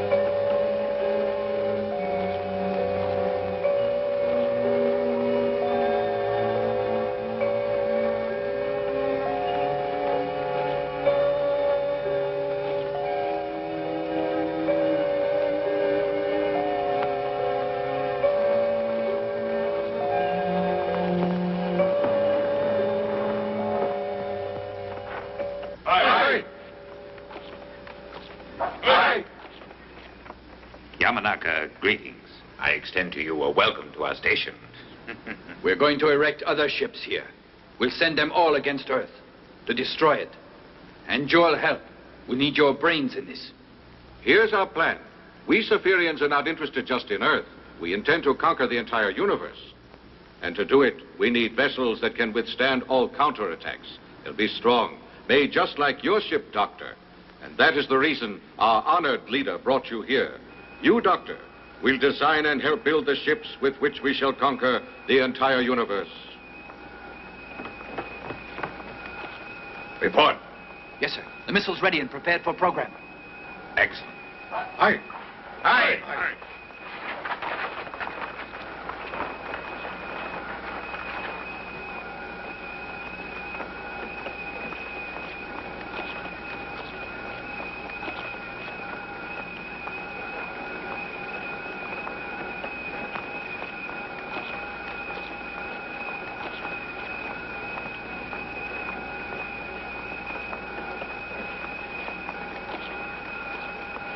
Mind is clear again now. The effect of the machine is worn off. Yes, I know. I'm aware. Careful. Act as if nothing has happened to us.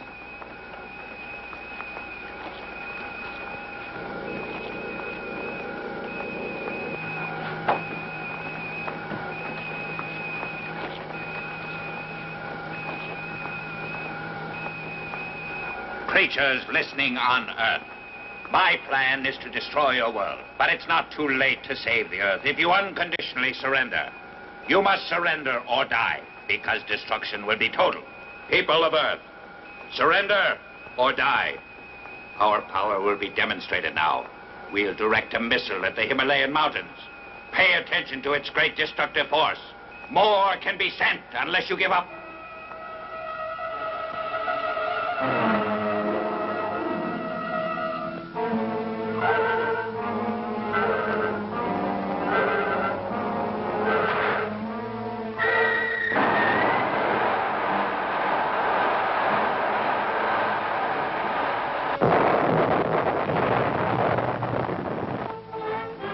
An emergency meeting of the United Nations is held. Governments, such as that of Japan, hold urgent meetings. Government officials demand to know what progress has been made on the secret spaceship which Dr. Yamanaka had been building. If completed, it might possess power enough to defeat the Saphirians. But a member of the missing doctor's staff gives a report. The news is discouraging. Although the remaining scientists have been working night and day to complete the ship, an engine to replace the one taken by the Saphirians has yet to be built. The panic-stricken officials demand that all the scientists on Earth pool their resources to build another engine as quickly as possible. It is unanimously agreed that unless this is done immediately, Earth will have no hope of fighting off the imminent attack. A proposal to offer terms to the Saphirians is rejected by some, but agreed to by others. Men desperately argue over a solution to the problem which can mean the end of life for all.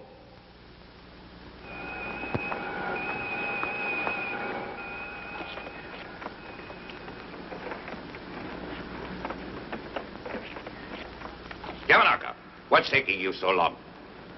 Those designs should be done already. You never took this long when you were working on Earth. Hurry along. If you won't work any faster, your children will die. We're being delayed because of this. We need those additional ships. You better get those designs completed. I think you'll see the advantage in doing exactly what we've been asking. If you do, if you really decide to join us, you'll be granted an excellent post, and you'll have a great laboratory put at your disposal.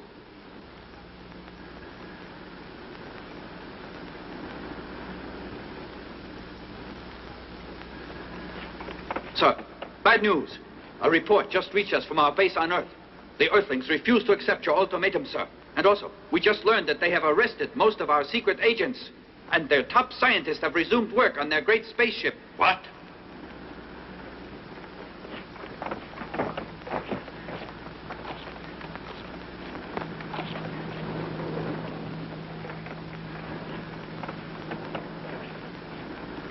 Destroy downtown New York, center of London, and the Diet Building in Tokyo. Start the attack.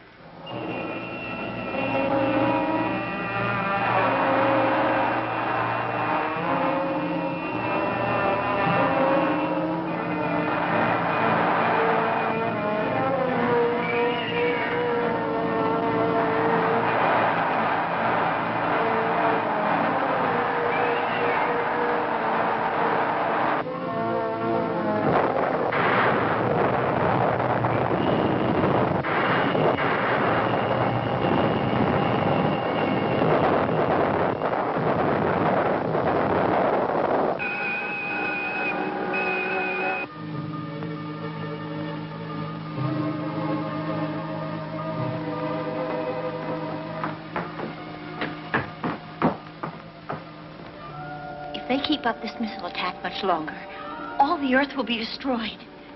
We'll have to do something about it. We could wreck their missile control room. Let's try. Then if we took the ship after that, we could try to destroy the station. Failure means death. That's right. If we fail, there'll be no Earth to return to. That's right. So we'll do it. Just how? Do you know how we'll do it? Surprise the guards is the first thing we'll do. Now you must disguise yourself as one of the guards. It'll be dangerous, as you know. Still, there's no other way to enter that area. There's only one guard who keeps watch in this section, and I'll surprise him easily. As soon as I knock him out, I'll get into the ship. It'll take exactly 30 minutes to warm up the engines. We'll launch them at 2 o'clock. Just be certain you're there. Tell your father that he has to be there then. I think we're ready to attempt it. Let's begin now. Let's go. Come on.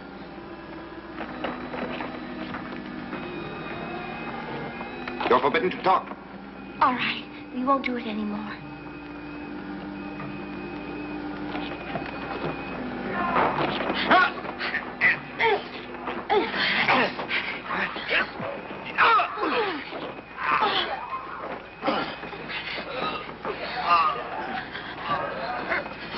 Look out. Here comes another one.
Clear. That way.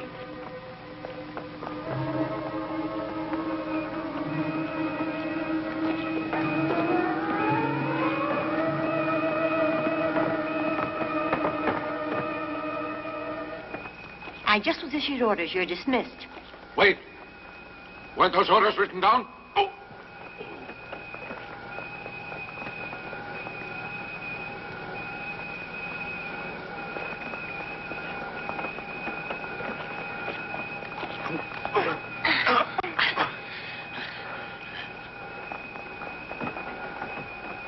Don't forget, it's important that you're here by 2 o'clock. Really, Chief. Go and tell Father to be here. I will.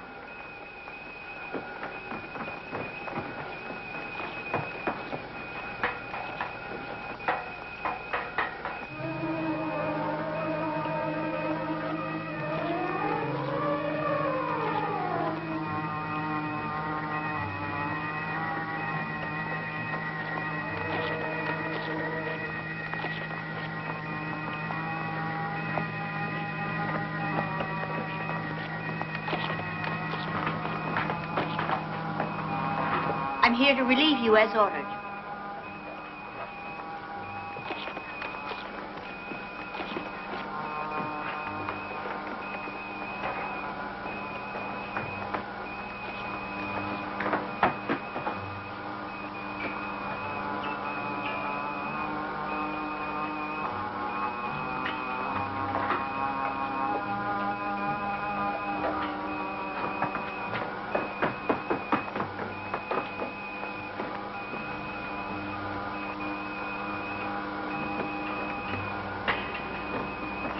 Doctor, if the Earthlings launched that ship, we could not successfully defend ourselves against them. However, we shall continue our program of destruction. With this method, we may be able to prevent the launching of that ship. We have an alternative. If you finish your designs in time, we could build another ship. One strong enough to destroy the one on Earth.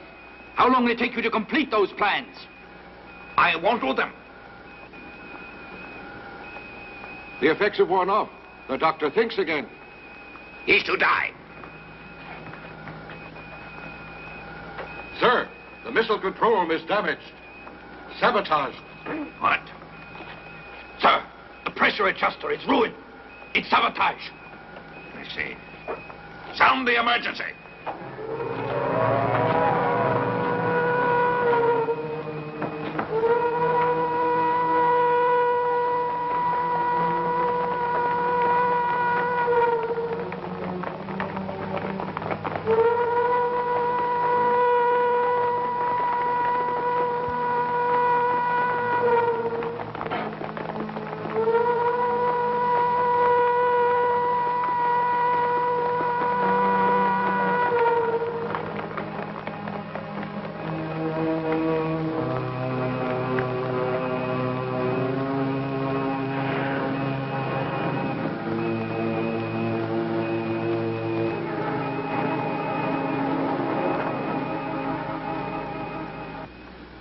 Our younger prisoners just succeeded in escaping the guard.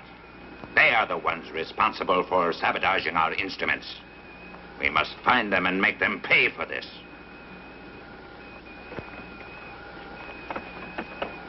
We captured this one in the second plaza. However, after searching carefully, we haven't been able to find the others. Sir, we've searched everywhere, yet not in this plaza. The others could hide among them. Then let a check begin.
Nothing, sir. They are someplace on this station.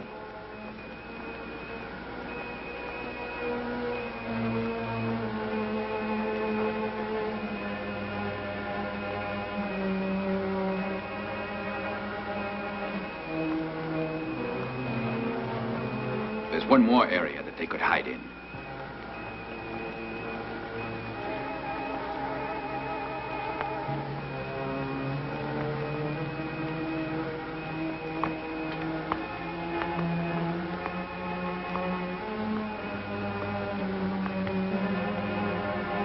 Guard, tell me, since you've been on watch, anyone gone in? No, sir, nobody.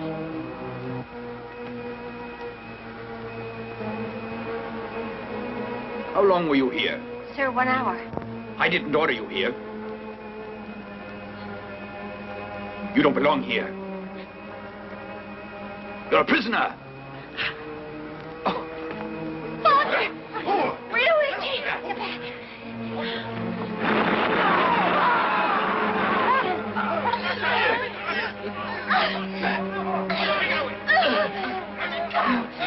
Let's go! Sabotage is a charge against you, and death is decreed as a penalty.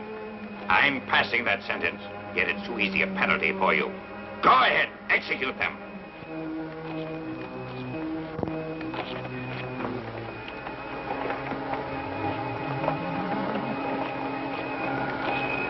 Firing squad, ready? Okay. Stop.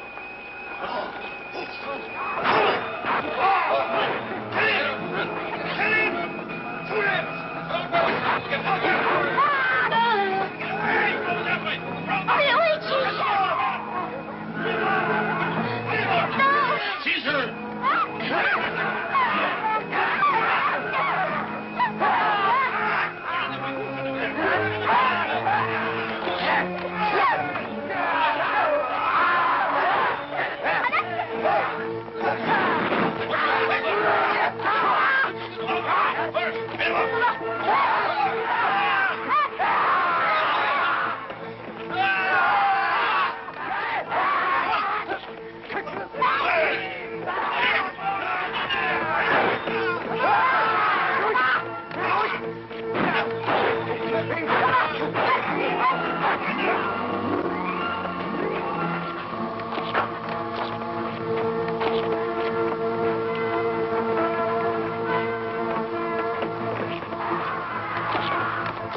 on, Doctor. I'll go and get Cleoro.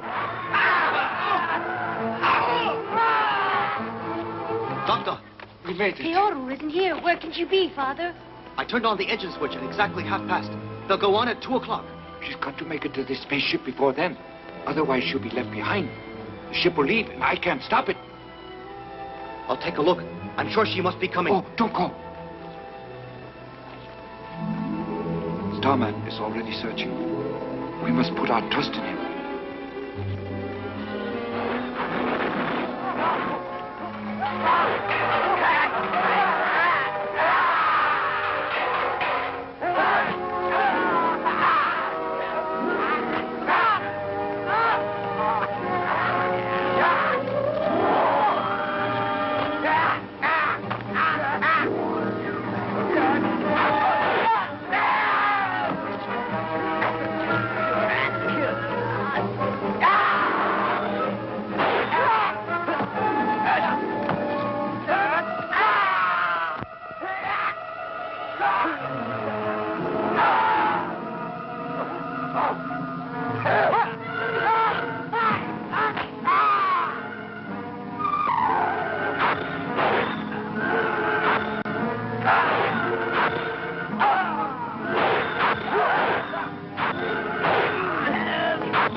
Don't be a fool. If you launch the ship, your daughter shall die. Get out of the ship and surrender. Doctor, we can't let her die. Yes, but if we stay Earth, will be destroyed. Oh, but they'll kill her. You can't leave her. Father, help me.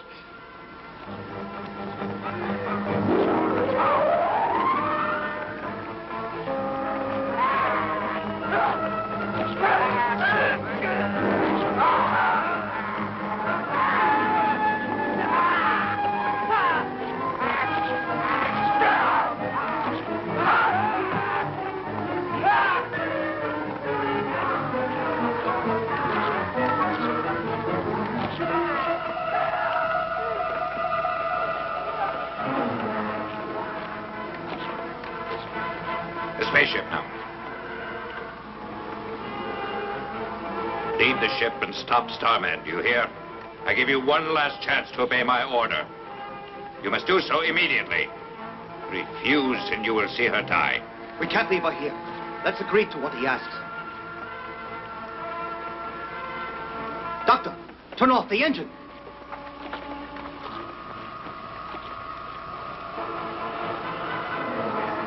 What happened?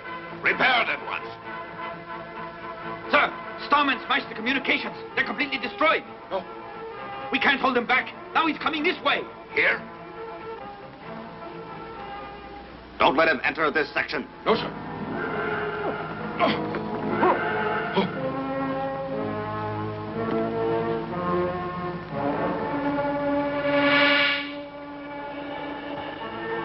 Get her!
Theo?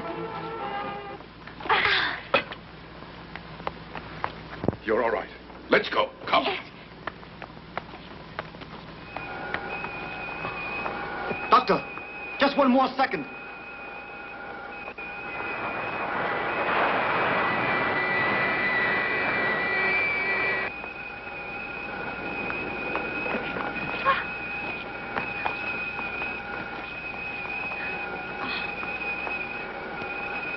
Don't worry. We'll soon catch up to it. Hold me very tightly. Yes. Are you ready?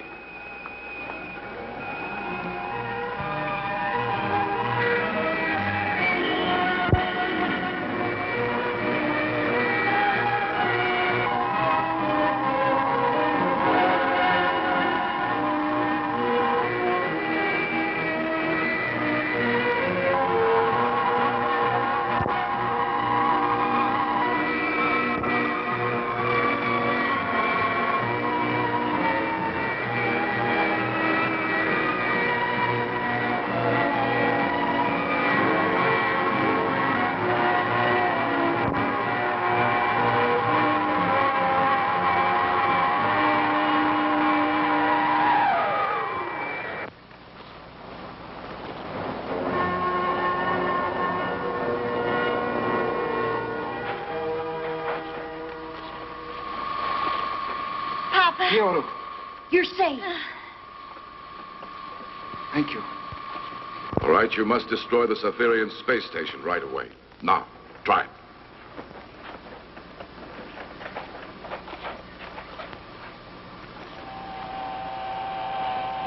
Right 180. And 40 down. Increase thrust. Mach 32. You've got it.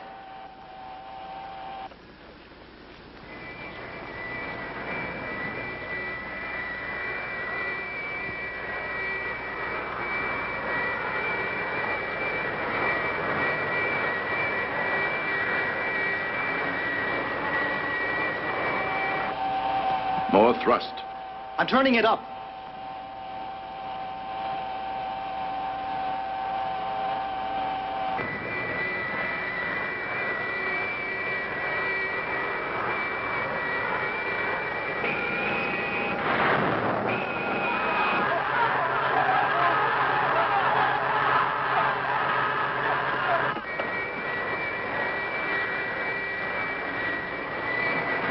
We've changed the station's orbit. Now it's EM-10.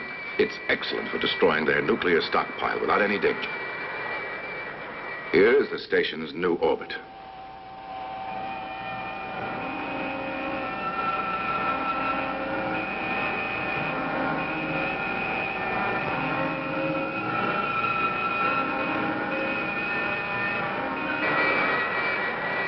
Ascend.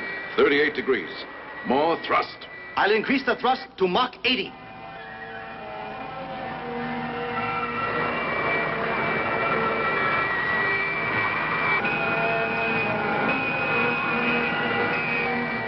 Mach 92. I'm turning it up.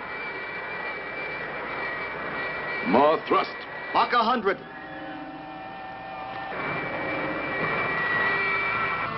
More. More thrust. I'm turning it higher.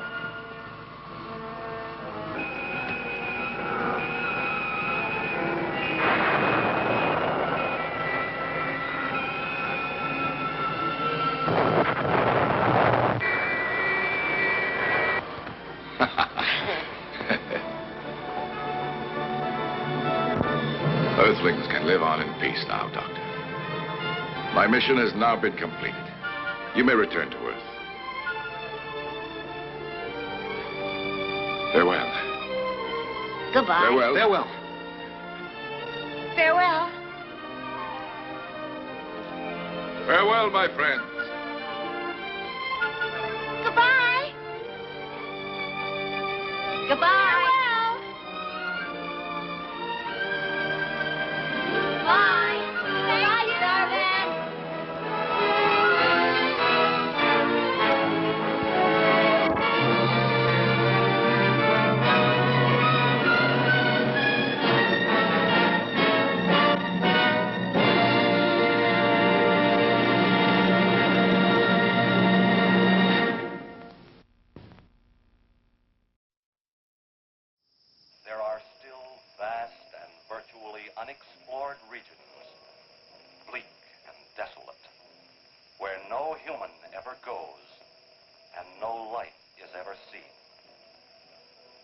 is as though the land had been posted by God.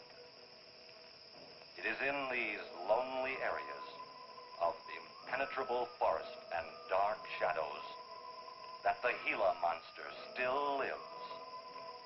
How large the dreaded Gila monster grows, no man can say.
Charging you with an entertainment tax. Charging for everything else. Hi, Spook. Hi, Ken. Hey, how are the new clocks on the bomb?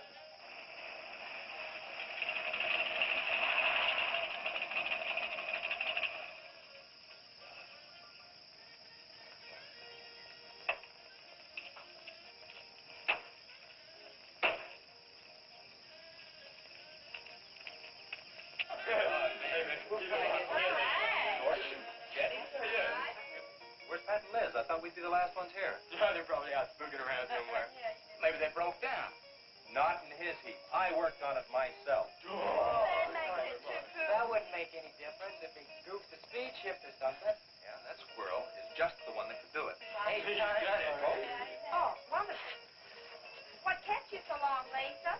Oh, Mr. Wheeler smoked 2 cigars at the table after dinner, and I could not get at the dishes until it was through. What time did Pat leave? Pat did not come home for dinner. That's why his father was so upset. Thanks. Here's old man Harris.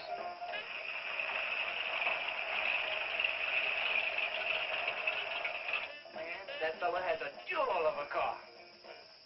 Well, look, Yeah,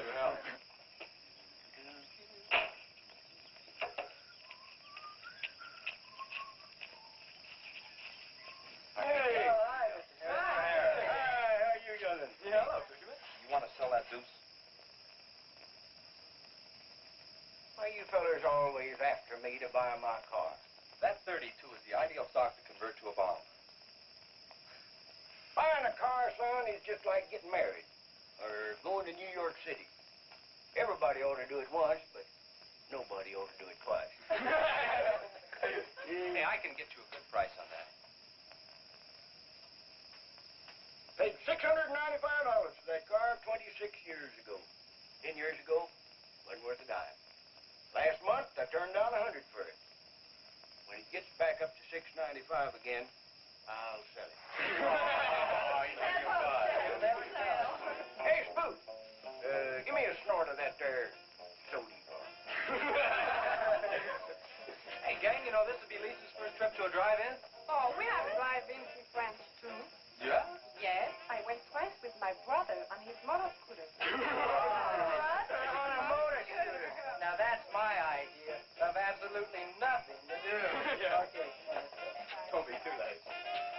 pull it out. Hey, Chase. If the road's clear, I'll drag you to Bartonell's Corner. Oh, I can't. I'm driving barefoot. You still running on that old rubber? Yeah. Hey, Spook, when Pat and Liz get here, will you tell them that we went to the drive-in and for them to catch up? Thank you. We sure will. And I'll give you $150. You're talking like my butcher's mate. Who does he think he's playing with, kids?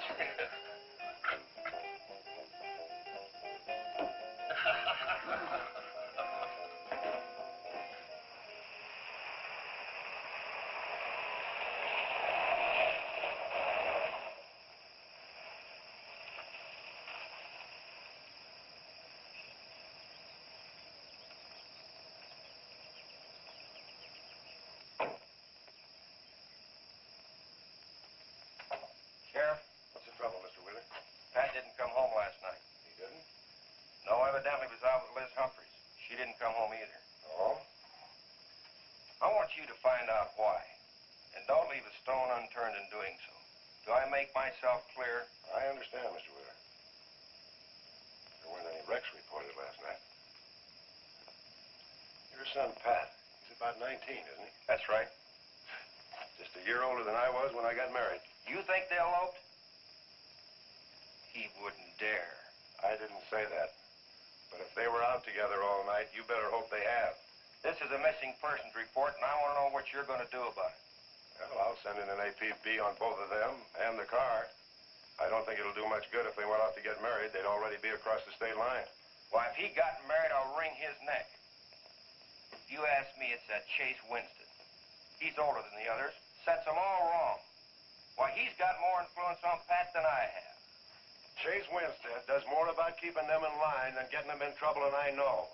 He's supported his mother and sister ever since his dad died on one of your drill rigs. Your son could take a page out of his book, Mr. Wheeler. When I get through with my son, he won't have a book left. Now, you locate him or I'll have your job. If you want to be the only peace officer in 10,000 square miles and 1,000 miles of road, you're welcome to it. I'll do everything I can to locate both of them, Mr. Wheeler.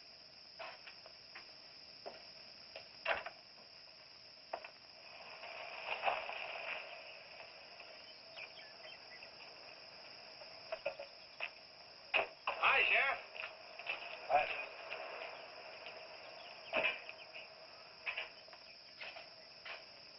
Got a new set of wheels.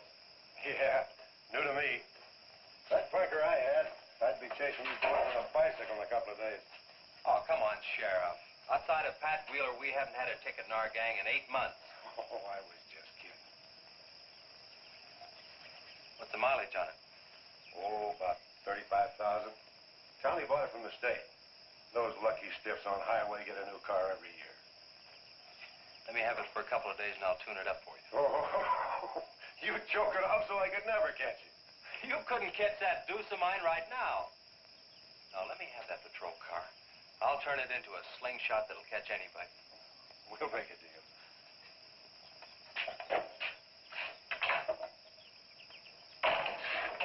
Hey? Just between us, Liz Humphreys and Pat Wheeler didn't get home last night. Oh. They were supposed to meet us at the drive-in, but they didn't show up. We wondered what happened. Were they in any kind of trouble? What do you mean? You know. No, I don't think so. Chase, level with me. I'm almost positive they weren't in any trouble. I'd know. Do you think they might have run off to get married? Well, they've been going steady for over a year now. And I know they talked about it, but... No, not like for right now. Did Pat have any money stashed? Yeah, some. Like how much? Well, he was talking about getting a new blower and a mill. That's about $500. Where did he get that kind of money? He saved it. His old man gives him a good allowance when he's not mad at him. What bank does he use? None. He's afraid his dad would find out. He could have been saving it to get married, couldn't he? His money. I guess he could do whatever he wants with it. know, if he eloped, his old man had put him down flat. I know. But Pat's smart enough to provide for himself till the old man cooled off. Pat's the only one of the gang I couldn't slow down. Did you check the hospitals? Yeah. Where could I find the rest of the gang? Well, I don't know about Bob and Gordy, but Chuck and Rhett went over to Easton. They wanted to check with the wheel cats about next Saturday night's splatter party. Next Saturday night? Yeah. You warn the gang I'll be cruising that pass that night. No dragging. Okay, I'll tell them. If you get any postcards from those two, let me know.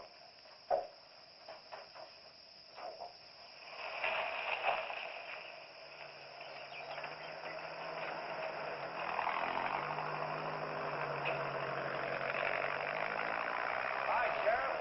Hiya, Kelly.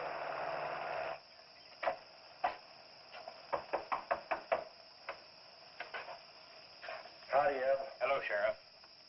I don't have any word for you, Miss Humphries. She's a good girl, Sheriff. I ain't worried.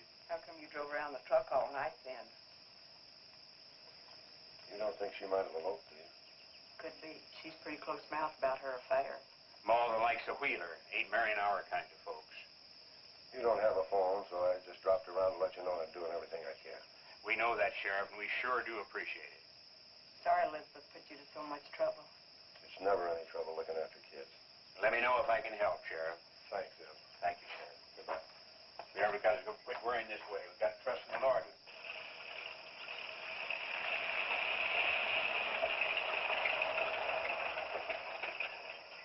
Horace? Morning, Sheriff. Let me smell your breath. Okay, go ahead. Okay.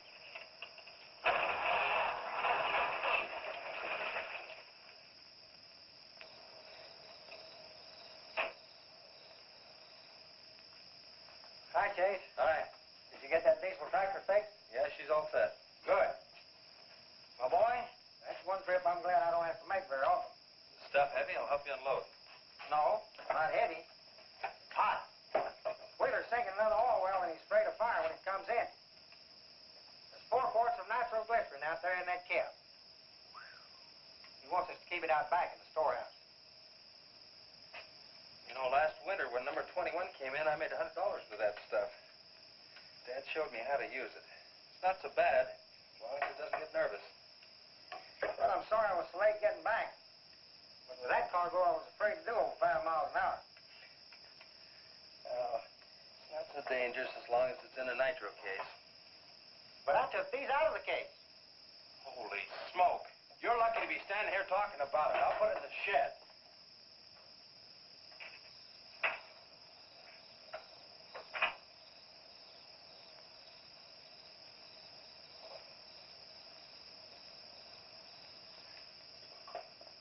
Much action this afternoon?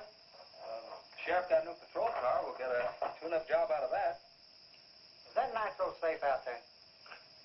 Well, if it decides to blow, it's not safe anywhere.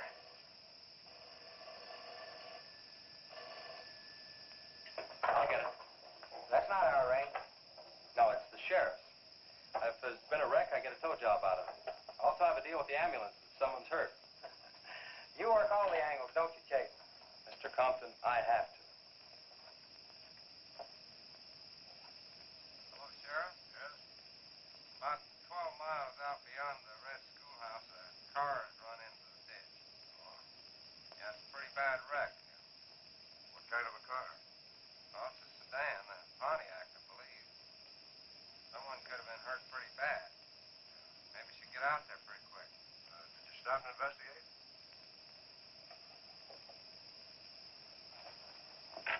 There's been a wreck 12 miles out of town. Where's the wrecker? Home. I used the A-frame to build a doggone rock garden.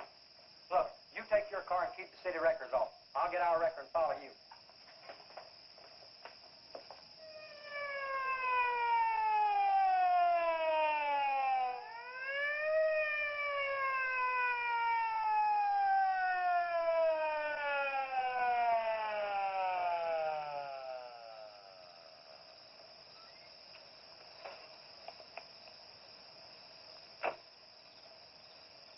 I wondered who was on that party line a while ago. Was Cost me to get on that line with you. I figured since it was on your call station anyway, you wouldn't care. Yeah. That's a pretty good one. Yeah. This engine's still warm.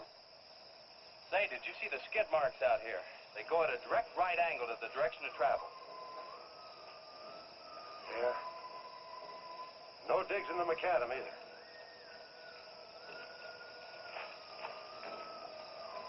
Somebody was hurt in here. There's blood all over the upholstery.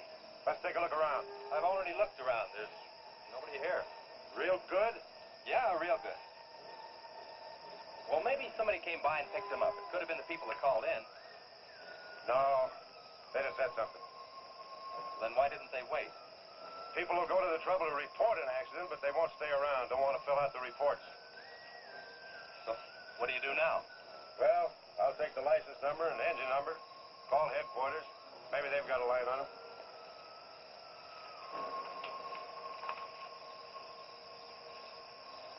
Chase, how are your headlights? Fine. Just fine. Both of them burning?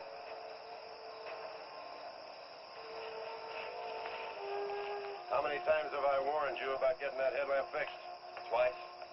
But the first time it was just a suggestion. Seal beam only cost $4. Well, I had some unexpected expenses. Oh? Missy? Yeah, the doctor said she'd be able to start walking again pretty soon, and took all the money I had to make a part down payment on her braces.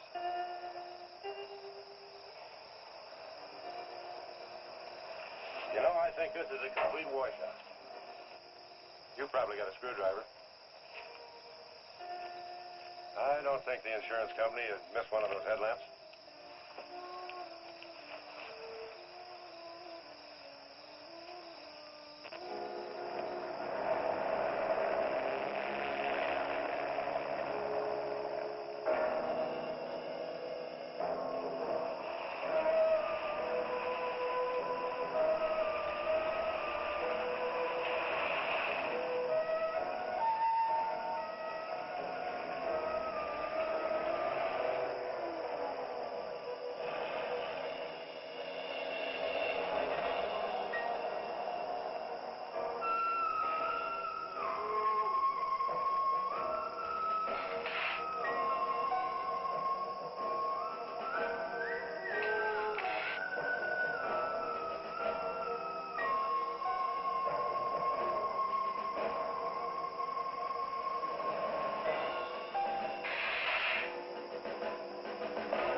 Got the whole story.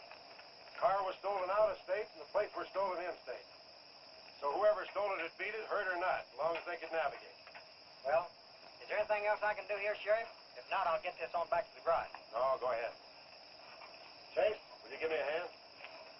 I want to take some pictures of those skid marks. You stand by them for scale. Sure, glad to, Sheriff. Good.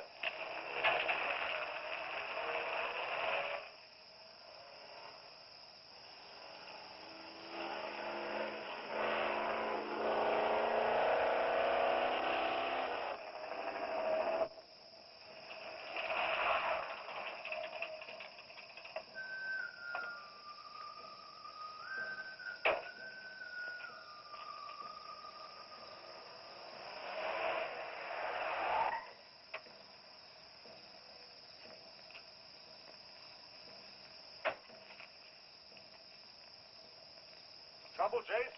I don't know, Sheriff. Take a look. It's just sitting here. Probably fell off the car. No scratches on it. Well, maybe it landed in a bush. No, as thin as that imitation leather is, even a bush would take some of it off. Was it just like that when you found it? Yeah, straight up.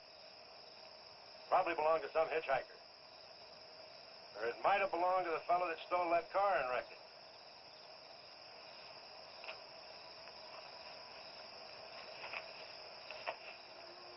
Say, look at this.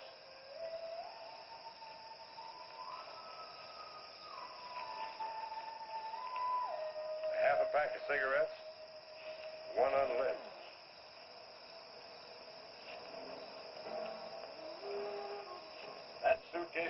belong to any car thieves. He was around here too long. I'll take it in.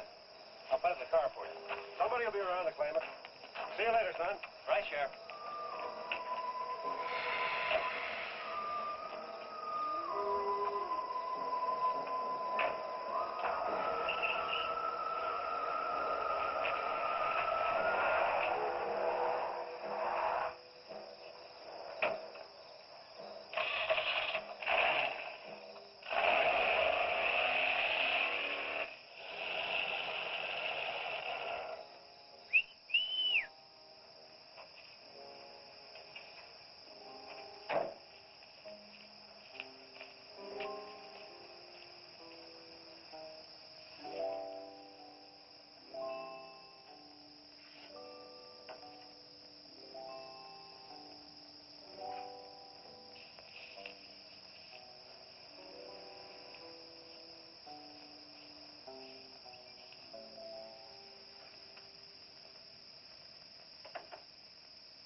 Hey, what's with the coat bed? I got your phone call.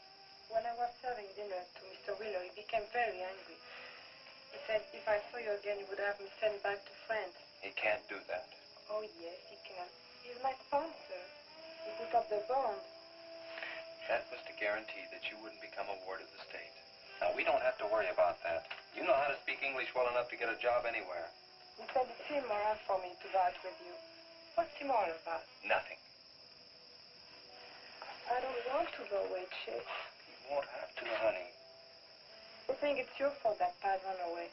Well, he can think whatever he wants to think. Shouldn't take it out on you. But we hadn't better take any chances. You go back inside. And look, don't worry. Everything's going to be okay.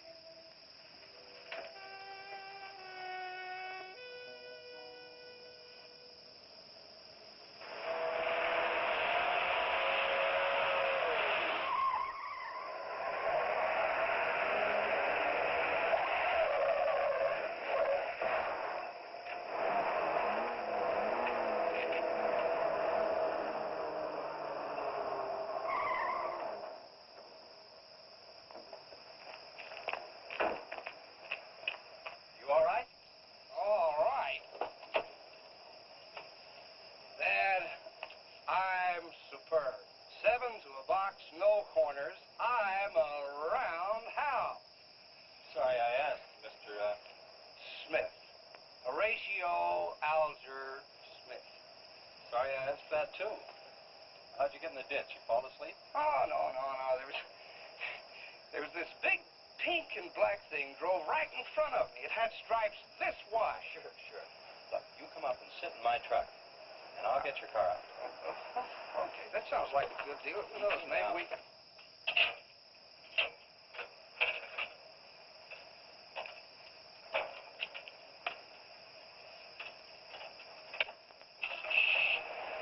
Hey, man, you can't drive this car.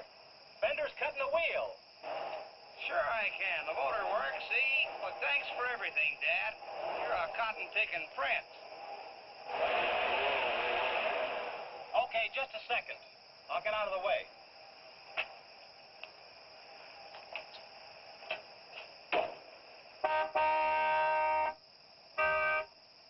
What is it? Now move over, Dad. I want to pass.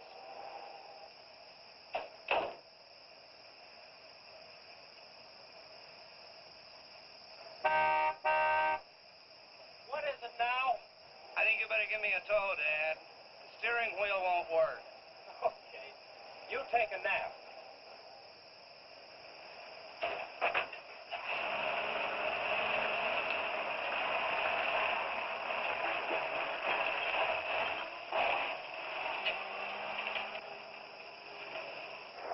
My baby, she rocks and rolls and rocks whenever she walks. My baby, she rocks and rolls and rocks whenever she talks.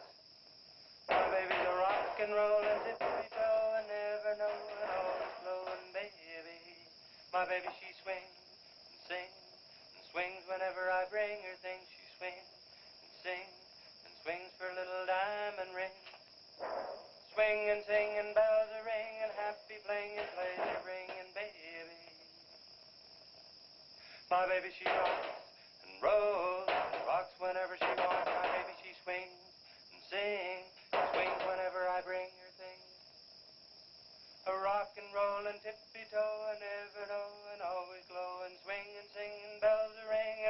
fling, pleasure ringing, baby.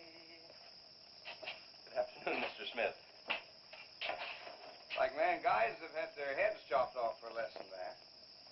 For what? For feeling so doggone good when I feel so bad. How'd I get here anyway? I told you in this morning, remember? As a matter of fact, I remember very, very little. You said somebody ran you into the ditch, but I didn't see any other cars. How'd you ever get me in that bed anyway? I carried you in there and I sat on you till you fell asleep. That must have been quite a chore. You wouldn't have gotten very far in your condition. Well, look, I really appreciate it. Chase Winstead. Chase. And by golly, how much I owe you? Well, I bent the fender out from the wheel. Want me to fill it in and touch it up for you? No, I don't think so. I'll get that done when I get back to the city.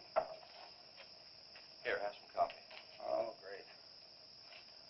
How about $2? Man, this coffee's worth $2 all by itself. How about the tow? No, I was coming this way anyway. I missed out on a little studying time. Make it $3. Dad, you go to school? Sort of. I take a correspondence course in engineering. Well, look, I really feel indebted to you, and I'd like to do something to pay you back. Now, next time you're in the town, there's my card. Look me up, will you? All right, will do. Okay. Oh, and by the way, buy yourself a sponge rubber hammer, man. All right, I will. I'll see you, Chase. Thank you.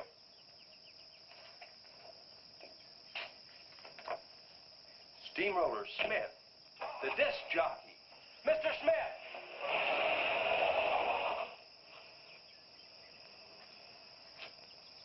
220s. How about that?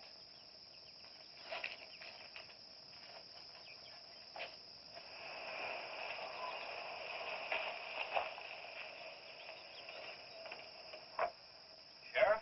Howdy, son. Have you heard anything from Pat and Liz? No, nothing. Chase, I'm in a jam, and I need your help. Wheeler swings a big enough stick in this country to make it rough, and he's doing it. Oh, I can understand his concern about Pat, but I just don't have a big enough force to comb this area inch by inch. Is he demanding that? There was a man killed in a wreck in a small canyon in a big city last year, and it took them 19 days to find him. I don't know what they expect of me. Yeah, I remember that.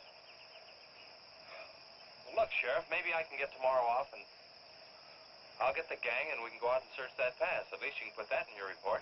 I was hoping you'd say that. I can start at the upper end and work towards you. Can I have your help in another matter? Sure, what? You remember how those skid marks just went at right angles to the direction the car was traveling? That's right, they did. Headquarters think I'm nuts. Well, then they're nuts. Didn't you send them that picture?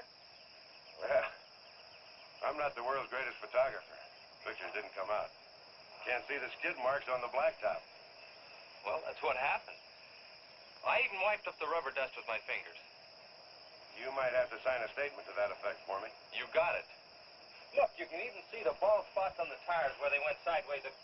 Yeah, that's the spot, all right. But there's another thing that puzzles me.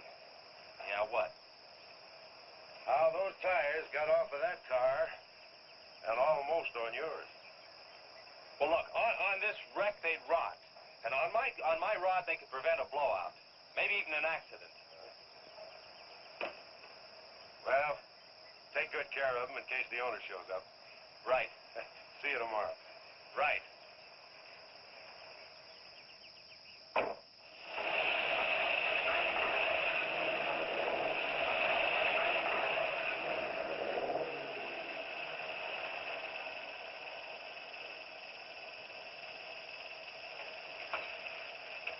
Let's call it a day. We've covered half the roads in this county. Yeah. How about that ravine? That runs along here for about 8 miles. We'll start from here and you come from the other end. All right. Right.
animal of some sort drug something along here.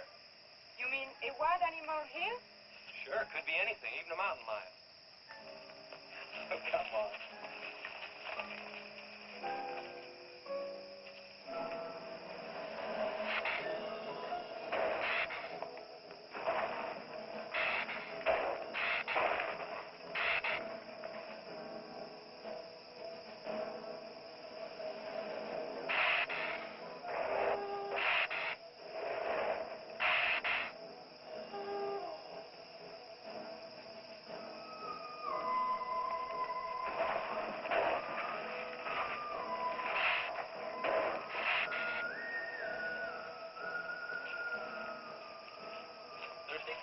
Yes, but haven't we gone far enough, Chase?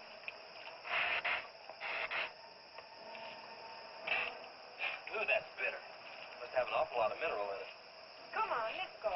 Oh, wait a minute. Let's take a breather first. Chase, I don't like this place. Let's go back. Are you afraid? Now, you come on over here with me and sit in shade and all. Enjoy it.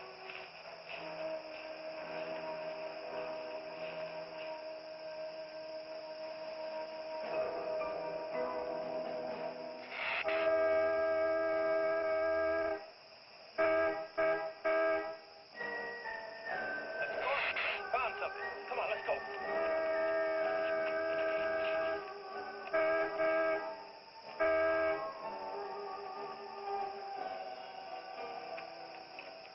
It's Pat's car at the bottom of the wash. 2 or 3 miles back by the old reservoir. Were they in it? No, nothing. Drive me back to my car and I'll bring up the record.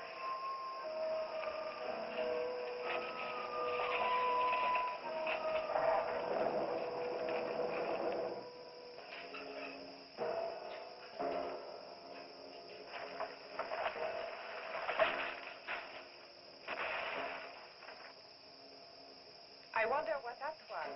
Oh, probably just a little rock slide. For some reason, this place gives me the creep. It always has.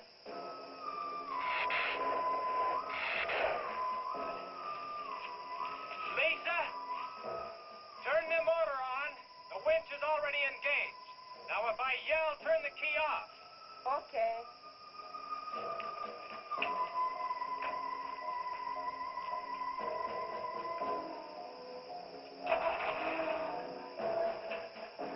Okay? Go ahead.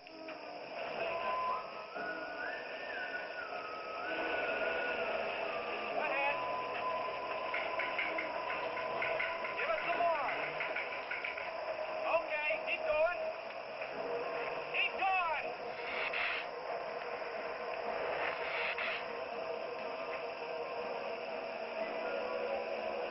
Atta girl, keep it going.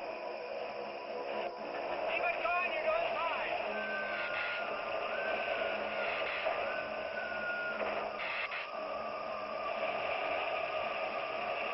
Atta girl, keep it going. Doing fine.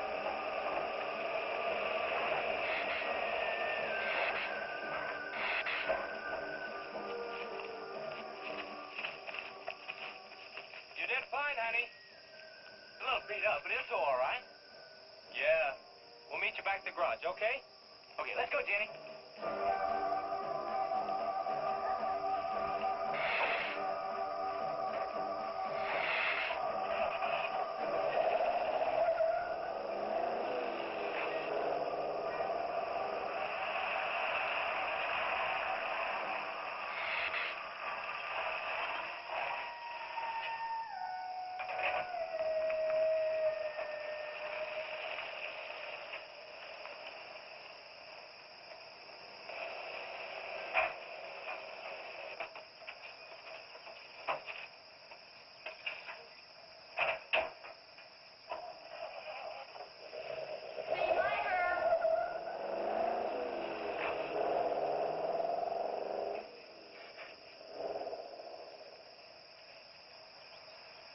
Where did you find it? By the reservoir and Williams Wash. They weren't in it. No sign of blood or anything. You know, I think they were thrown clear. Did you search the area? Yeah, Gordy went down the ravine for about a mile and, oh, he looked beyond the wreck for a couple hundred yards. Wouldn't you say, Gordy? At least that far. Did you see any footprints? No, none. This thing's been around just about the same as that sedan. Like it had been hit with a 10-ton rubber mallet. It's a pretty rough trip down that cliff, but could have done it. Yeah. I'll have to go over that area with a rake. You know, I've been thinking, if Liz and Pat had have eloped, they wouldn't have taken his car, because old man Wheeler'd have it traced right off. Well, maybe he stored it, Chase, and then it was stolen. Yeah, if it was stolen, and somebody parked it there, well, the brakes could have faded and it rolled off the edge. It'd be a strange coincidence if they came back to this part of the county. Possibility makes some sense, though. I'll get my gear and dust for fingerprints. Gosh, I wish you boys would have called me before you drug it out. I might have found some clues to help us out. I'm sorry, Sheriff. The hard part's telling Mr. Wheeler. I sure dread that. It's not like we found them there. He's sure gonna raise Ned, because I didn't find this wreck sooner. Where's Mr. Compton? Oh, he went down to the field with a load of fuel oil. Back in 2 or 3 hours. I'm gonna close up. I'll see you later.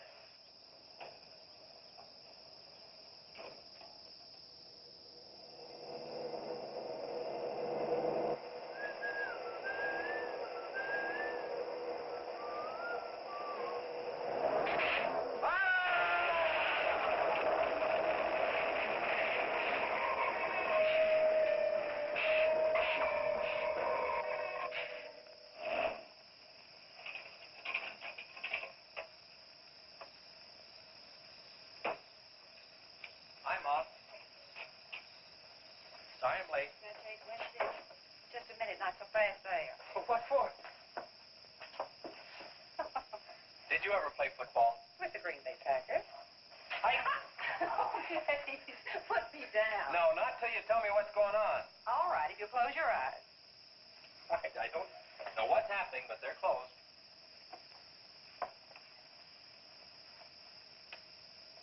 Keep them closed. Silly. Now. Look what Lisa got me. Stay there, Chase. Watch.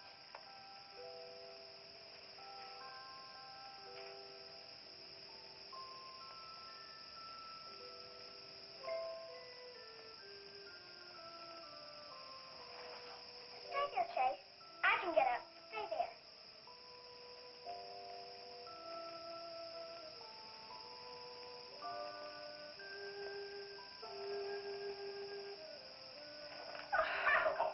That was wonderful, baby. Just wonderful.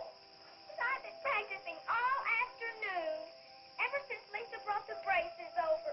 And I walked all the way, twice. I wanted to do it right for you.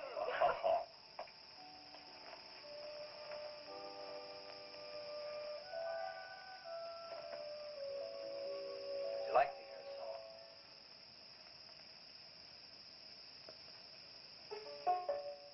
There was a mushroom, sad little mushroom.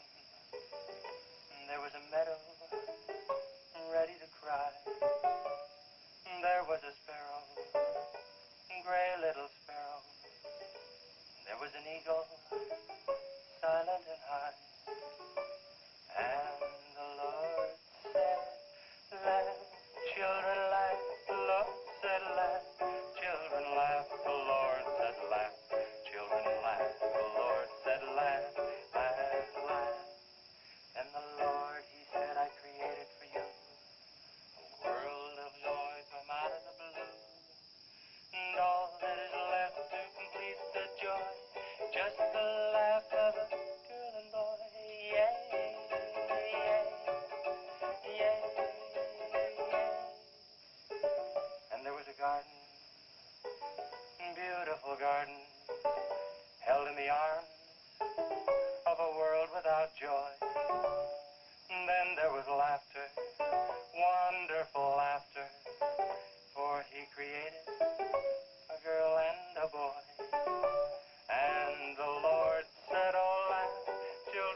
laugh, the Lord said laugh. Children laugh, the Lord said laugh. Children laugh, the Lord said laugh. Children laugh, the Lord said laugh. Children laugh, the Lord said laugh. Children laugh, the Lord said laugh. Children laugh, the Lord said laugh.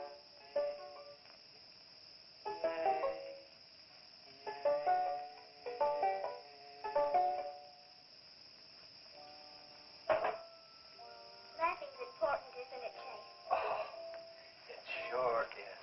And you know, I never felt any more like laughing than I do right now. I didn't think you'd be able to do that good in a week. Didn't you really? Honest. But you know, you're going to have to work real hard. And you mustn't be disappointed. It takes a long time. Okay? That's enough for one day, Missy.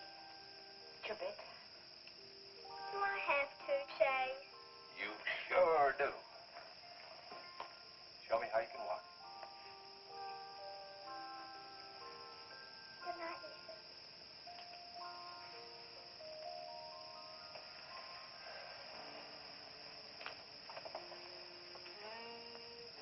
It was a wonderful thing for you to do, Lisa. I wanted to. Now you're broke, aren't you? I was going to pick him up in the morning. I know. When you showed me that money, I was afraid you'd get there first. Well, I'm still going to pay you for it. No. Yes. No. Yes. Hello. Yeah, Sheriff.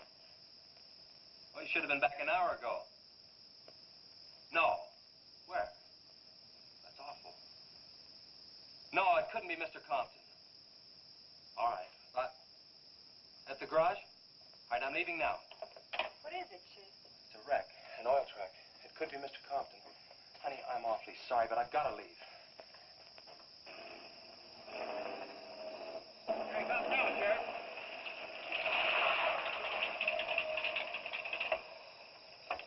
Come on.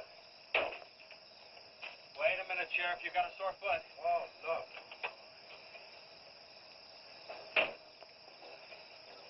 Take my Model A, it's all shiny bright. No, we'll take my car. Come on, Harris. Did you see it? No, I didn't see it, but I sure heard about it. Can I open this thing up? Yeah, go ahead.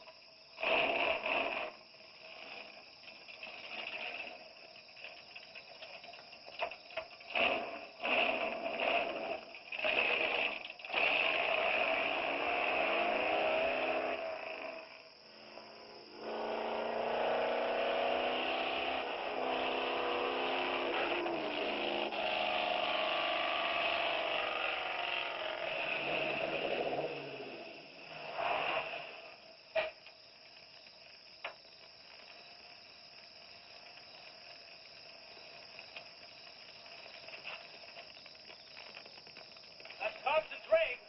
Be careful, it's pretty hot. He's not in it. He may have been hurt and crawled away. Let's look around. Come on, Harris. Okay. Compton! Mr. Compton! Find anything, Sheriff? Let's go over this again. How did you get into the act? I told you once. Well, tell me again. Well, I was barreling along in my Model A. She don't look like much now, but she was a beauty when I first The started. accident. She'll go, though. Get up to 60. The accident. Just the accident. Well, I'll tell you. I wish you would. This feller seen the headlights coming up the grade towards him, and all of a sudden they come to going over and over, then blew him. Fly! She blew up. Well, he seen somebody is in a mite of trouble, so he come in the store talking about it. That's when I offered to call you. Did you get the name of the witness? No. Did he see anything else? No. Do you want to wait car for us? No. Well, you're going to anyway. Okay, Sheriff, okay. Like you say, always obey the law. Do this, do that. Somebody else you know, someone... Any luck, Chase? No, nothing. Pat and Liz might have eloped, but Compton ought to be around here. Maybe he's in the hospital. No. I checked there before I left my place. Would Compton have any reason to want to get lost? No, none that I can think of. You would have no reason to know about this, but there's been a lot of livestock missing lately. One here, one there. That doesn't make headlines, but now it's people. And you think there's a tie-up? I don't know. What we need is a criminal investigator, and headquarters won't send one down here. Well, maybe they will now. Yeah, maybe. Did you notice those skid marks? Just like the others, straight across the road. If it had been hit by another vehicle, the paint would be knocked off. What batters a car around like it was a toy? How's the barn coming along for the party? All right. Ought to be done in about an hour or so. Say, you and Chase sure got off light. You took off this morning. You just been sitting around here on your can all day long. That barn was a place to clean. You get the Hi-Fi set up? Yeah.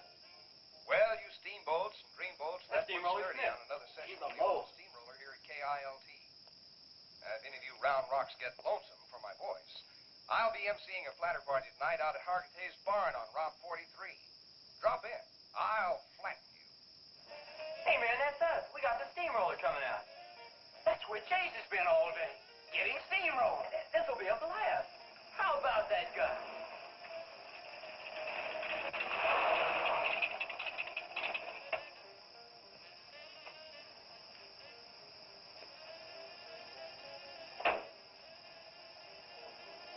Say, little man, you sure had a busy day. Getting that paint job and Steamroller Smith. Now, how'd you guys find out about Steamroller Smith? Well, he just said so on his program. Said it right out on the network. I wanted it to be a surprise. Well, come on, don't spread it around, huh? How are the preparations coming? Oh, that'll be finished about 45 minutes. The gang won't start arriving from east until 9:30. We're under the wire with time to spare. No sweat.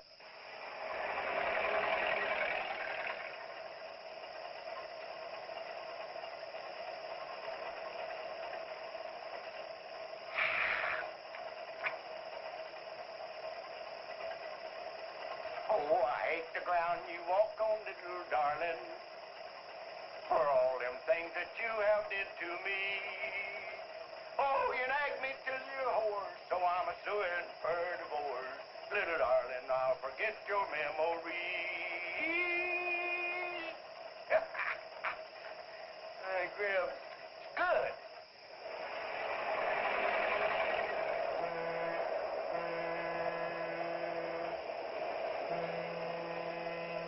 Come on, Tessie Bell. Let's go.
That's the same story a man down here told me. Something real strange must have happened down there. Oh, yeah. He'll be handy if you want him. Right. Sit down, Harris.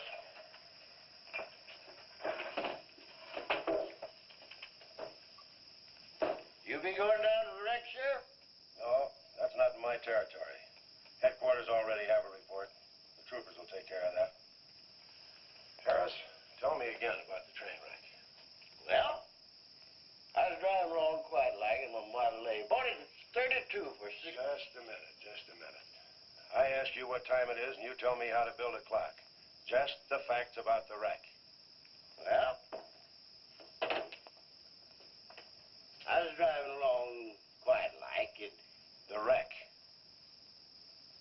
Then I turned around and come back down here and told you about it. Give me your keys, Harris. Keys? My keys? What for? For spinning a yarn like that and driving well drunk. I demand a sobriety test. That does it. Go lock yourself up. I demand a sobriety test because I ain't been drinking. Well, at least that's not heavy.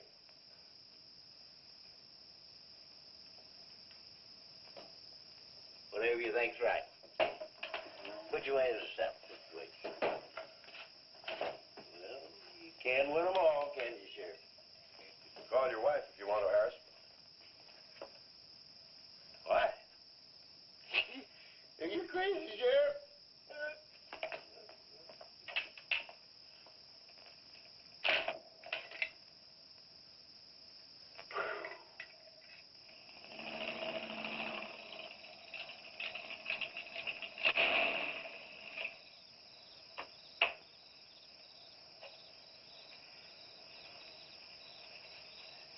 My baby, she rocks and rolls and rocks whenever she talks. My baby's a rockin'. Hey, you gonna leave home? I'm going to spend the night with the Blackwells. Mommy said it was all right. Will you take me over? Well, I don't know, Missy. Gosh, that's 2 or 3 miles out of my way.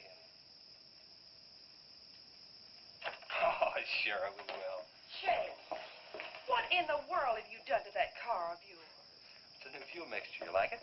I just barely touched the gas pedal and back wheel started to spin. Why, I was 2 blocks down the road before I even knew I'd left home. Come on, Mom. I'm just trying to make a hot rodder out of you. Look it. Hello. Yeah, hello, Sheriff. The what? Book on reptiles. Yeah, I guess I still have it around here somewhere. Yeah, sure. I have to take Missy over by the Blackwells. I'll stop by on my way to pick up Lisa. Okay? Well, now I'm going to tell you something you don't know. I've been talking to a zoologist. And the Gila monster size is controlled, like everything else, by a sort of a thyroid or pituitary gland. Sometimes a change in diet can throw the balance all out of whack.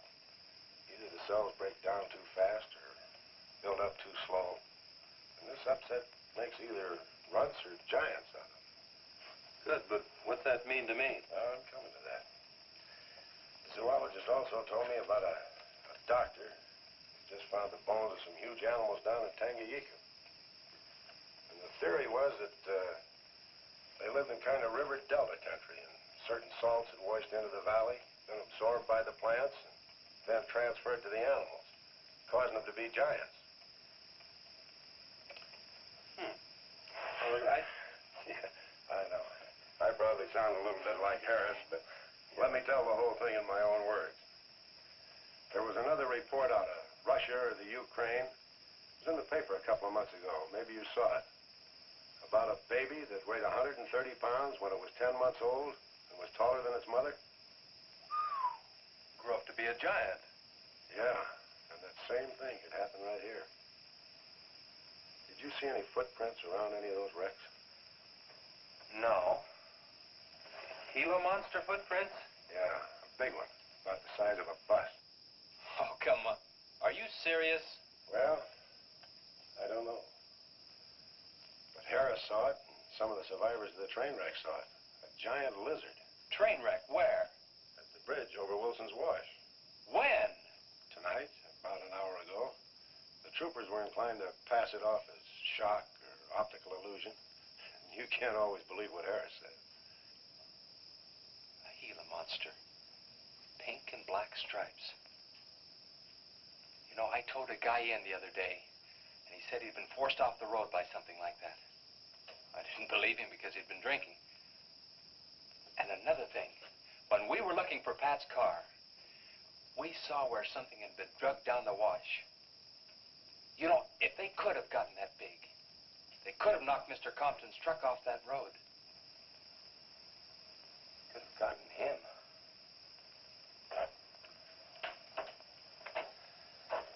I shouldn't have told you about this until after the party, but I just thought you'd want to know. Hadn't we better warn everybody? No. It operates in and around the wash. Troopers have got that staked out for a couple of miles. Just keep it to yourself. It might cause panic. Okay, Sheriff, whatever you say. Try and forget it for now and have some fun, will you, boy?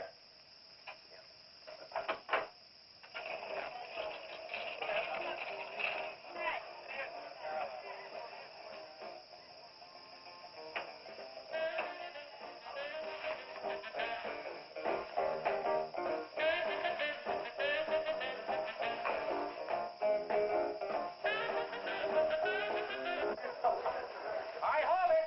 Hold it, all you jumping beans. Yeah. Now, I got a surprise for you. We got the king of the DJs. Now, you've all heard him on his platter show on KILT. That's right.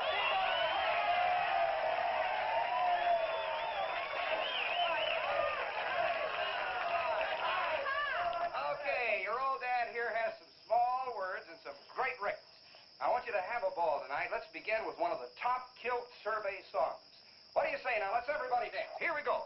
Let's go, everybody.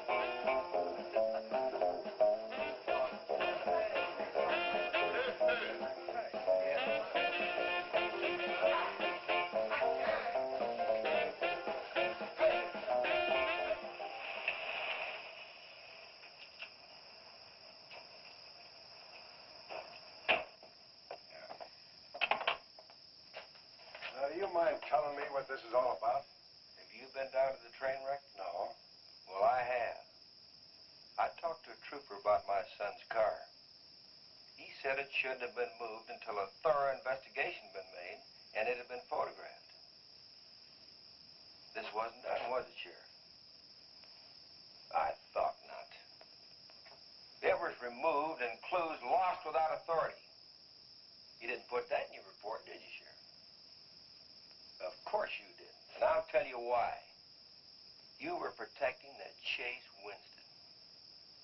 Covering him regardless of the effect it might have on others. Chase was only trying to help.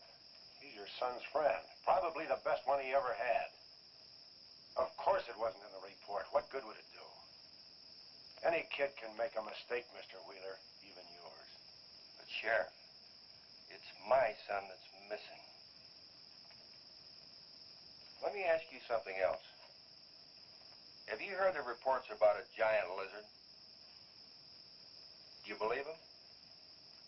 I don't know, Mr. Wheeler. Doesn't seem possible. Well, why not? There have been giants before. That's true.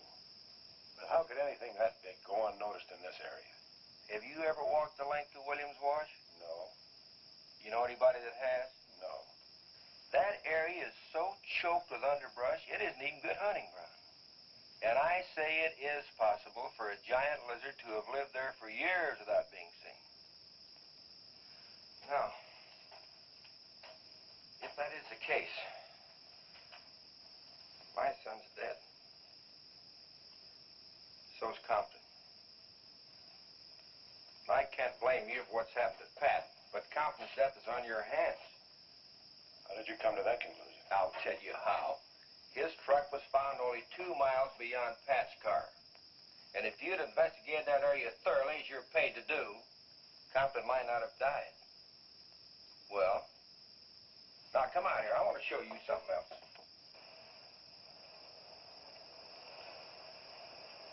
Now, something may have hit this car, but it didn't take the tires off. And where did those new white sidewalls on Chase Winston's hot rod come from?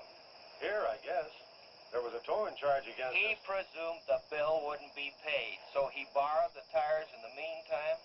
Perhaps. That's thievery, destroying evidence, obstructing justice.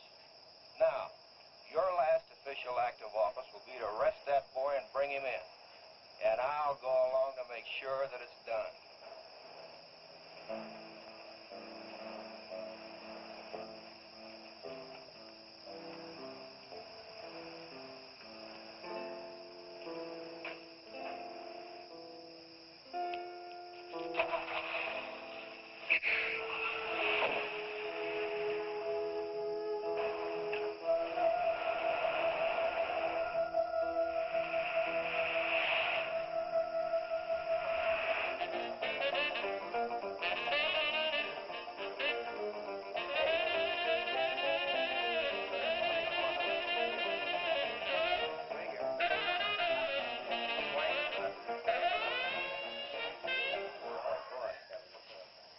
A fellow dropped in over KILT the other day and played me a great new song. I thought it was just fine. I want to play it for you. We got a little pickup group together and cut a demo disc on it. I want to play it for you now and see what you think about it. By the way, the first person who identifies the singer on the record gets 2 free rides on my elephant in Bangkok, Siam. But you got to pay your own way over there and back. Okay, here it is now. See what you think of it. Never promise not to stray, 'cause I'm made of that way. Hey, great. No, babe, I'm made of that way. But if you made an heart desire, well, I can give you golden fire. Yes, I can give you golden fire.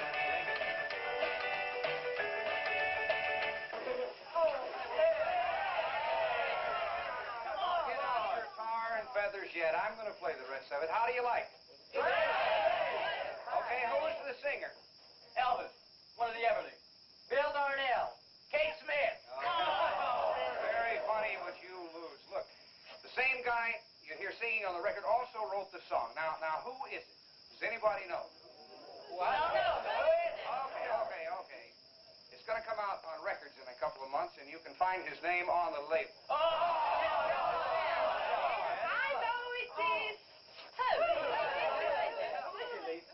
Come on, tell us.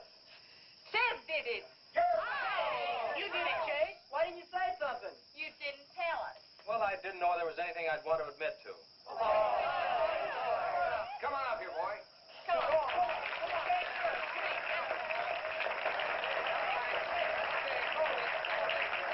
Quiet, everybody. Also, over at the station the other day, Chase played me another little song. It's kind of different from this one. But I imagine with a little coaxing, by hitting your hands together like this, he might give you a little preview of it. What do you say?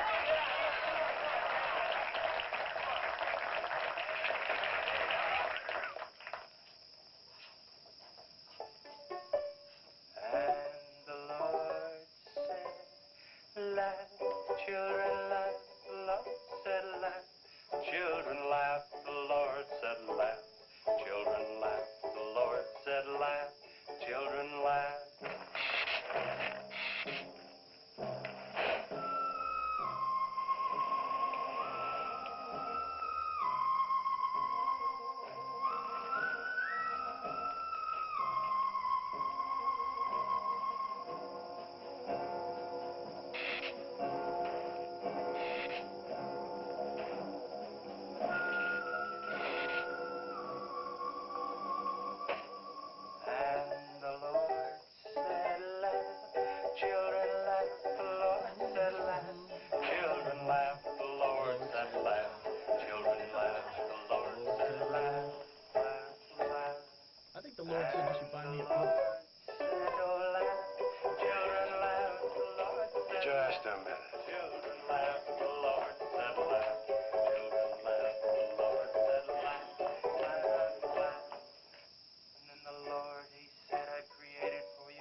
take to stop that thing?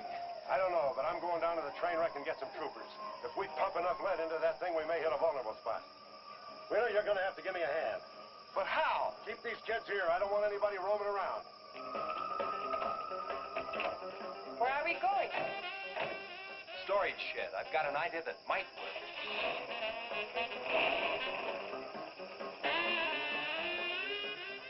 You've been after this, now you've got it. You're deputized. Listen, kids, Wheeler's my deputy. You'll take your orders from him. Arrest anybody that tries to get away. The sheriff says this is the place to stay. Well, we're not staying here. That's right. I'll have to arrest anyone that leaves. No,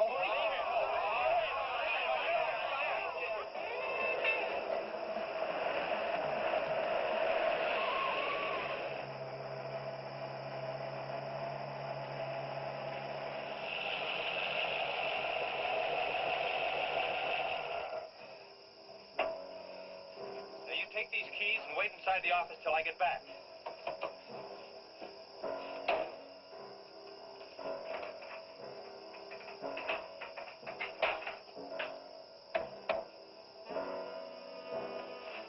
I told you to wait inside. Why don't you do what I tell you? I haven't got much time. You're not going to leave me, Chase. I'm going to help. Do you know what's in here? Nitroglycerin, enough to blow up half this town. It doesn't matter. I'm still going to help. All right. Now take these, hold them, and don't let them bump. And for heaven's sakes, don't drop them.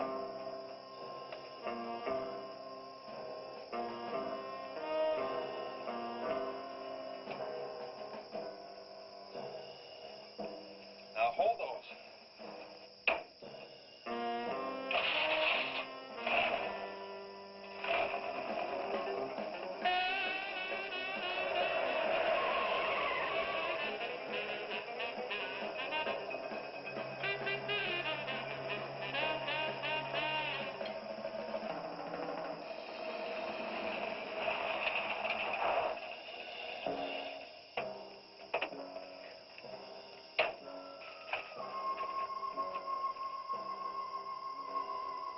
Boy, he went through here all right. Now, they generally travel in a straight line. Good Lord, he's hit the Blackwell home. That's where Missy is. Mrs. Blackwell! Missy!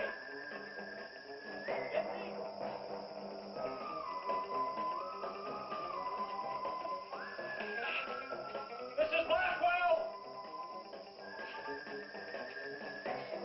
Missy! Hang on to that nitro. We're cutting across.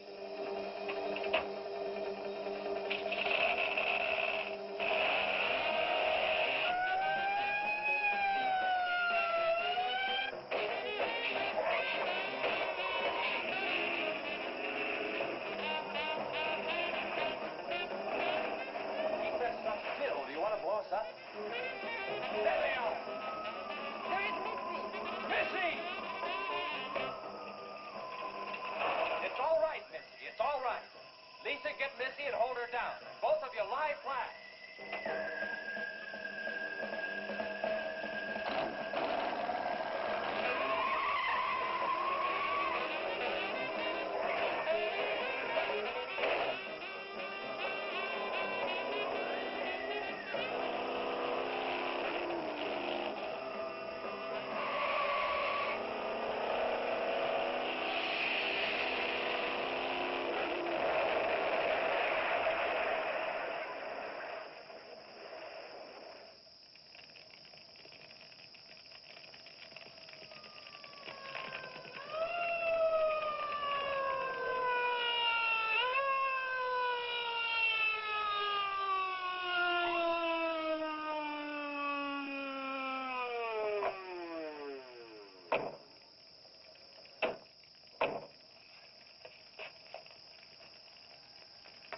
Are you all right? I was scared, Chase. That's okay, honey.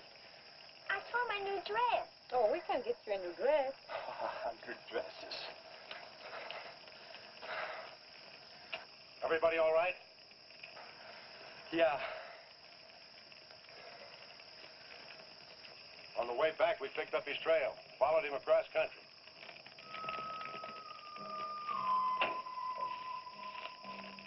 What did you hit him with? My brand new 100% completed hot rod. You'd have had to start in the next county to get up enough momentum to do that to him. Not with 4 quarts of nitroglycerin riding with you. You rode across that rough field carrying nitro? Yes, sir. Do you know what could have happened to you? It did. I lost my car. Oh, don't worry about that. Railroad will be glad to buy you a new one.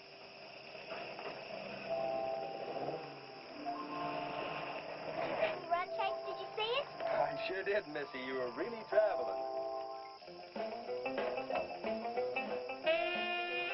I thought I told you to keep those kids up at the barn. Well, how do you arrest a bunch of kids going in all different directions? Do you realize what would have happened if that thing had turned back? Same thing that happened to Pat. Sheriff, your job is a much bigger one than I thought. Since Compton's gone, I guess Chase is out of a job. That's right. Would you make it a point to have the boy come around and see me in the morning? I'll bring him around in the morning.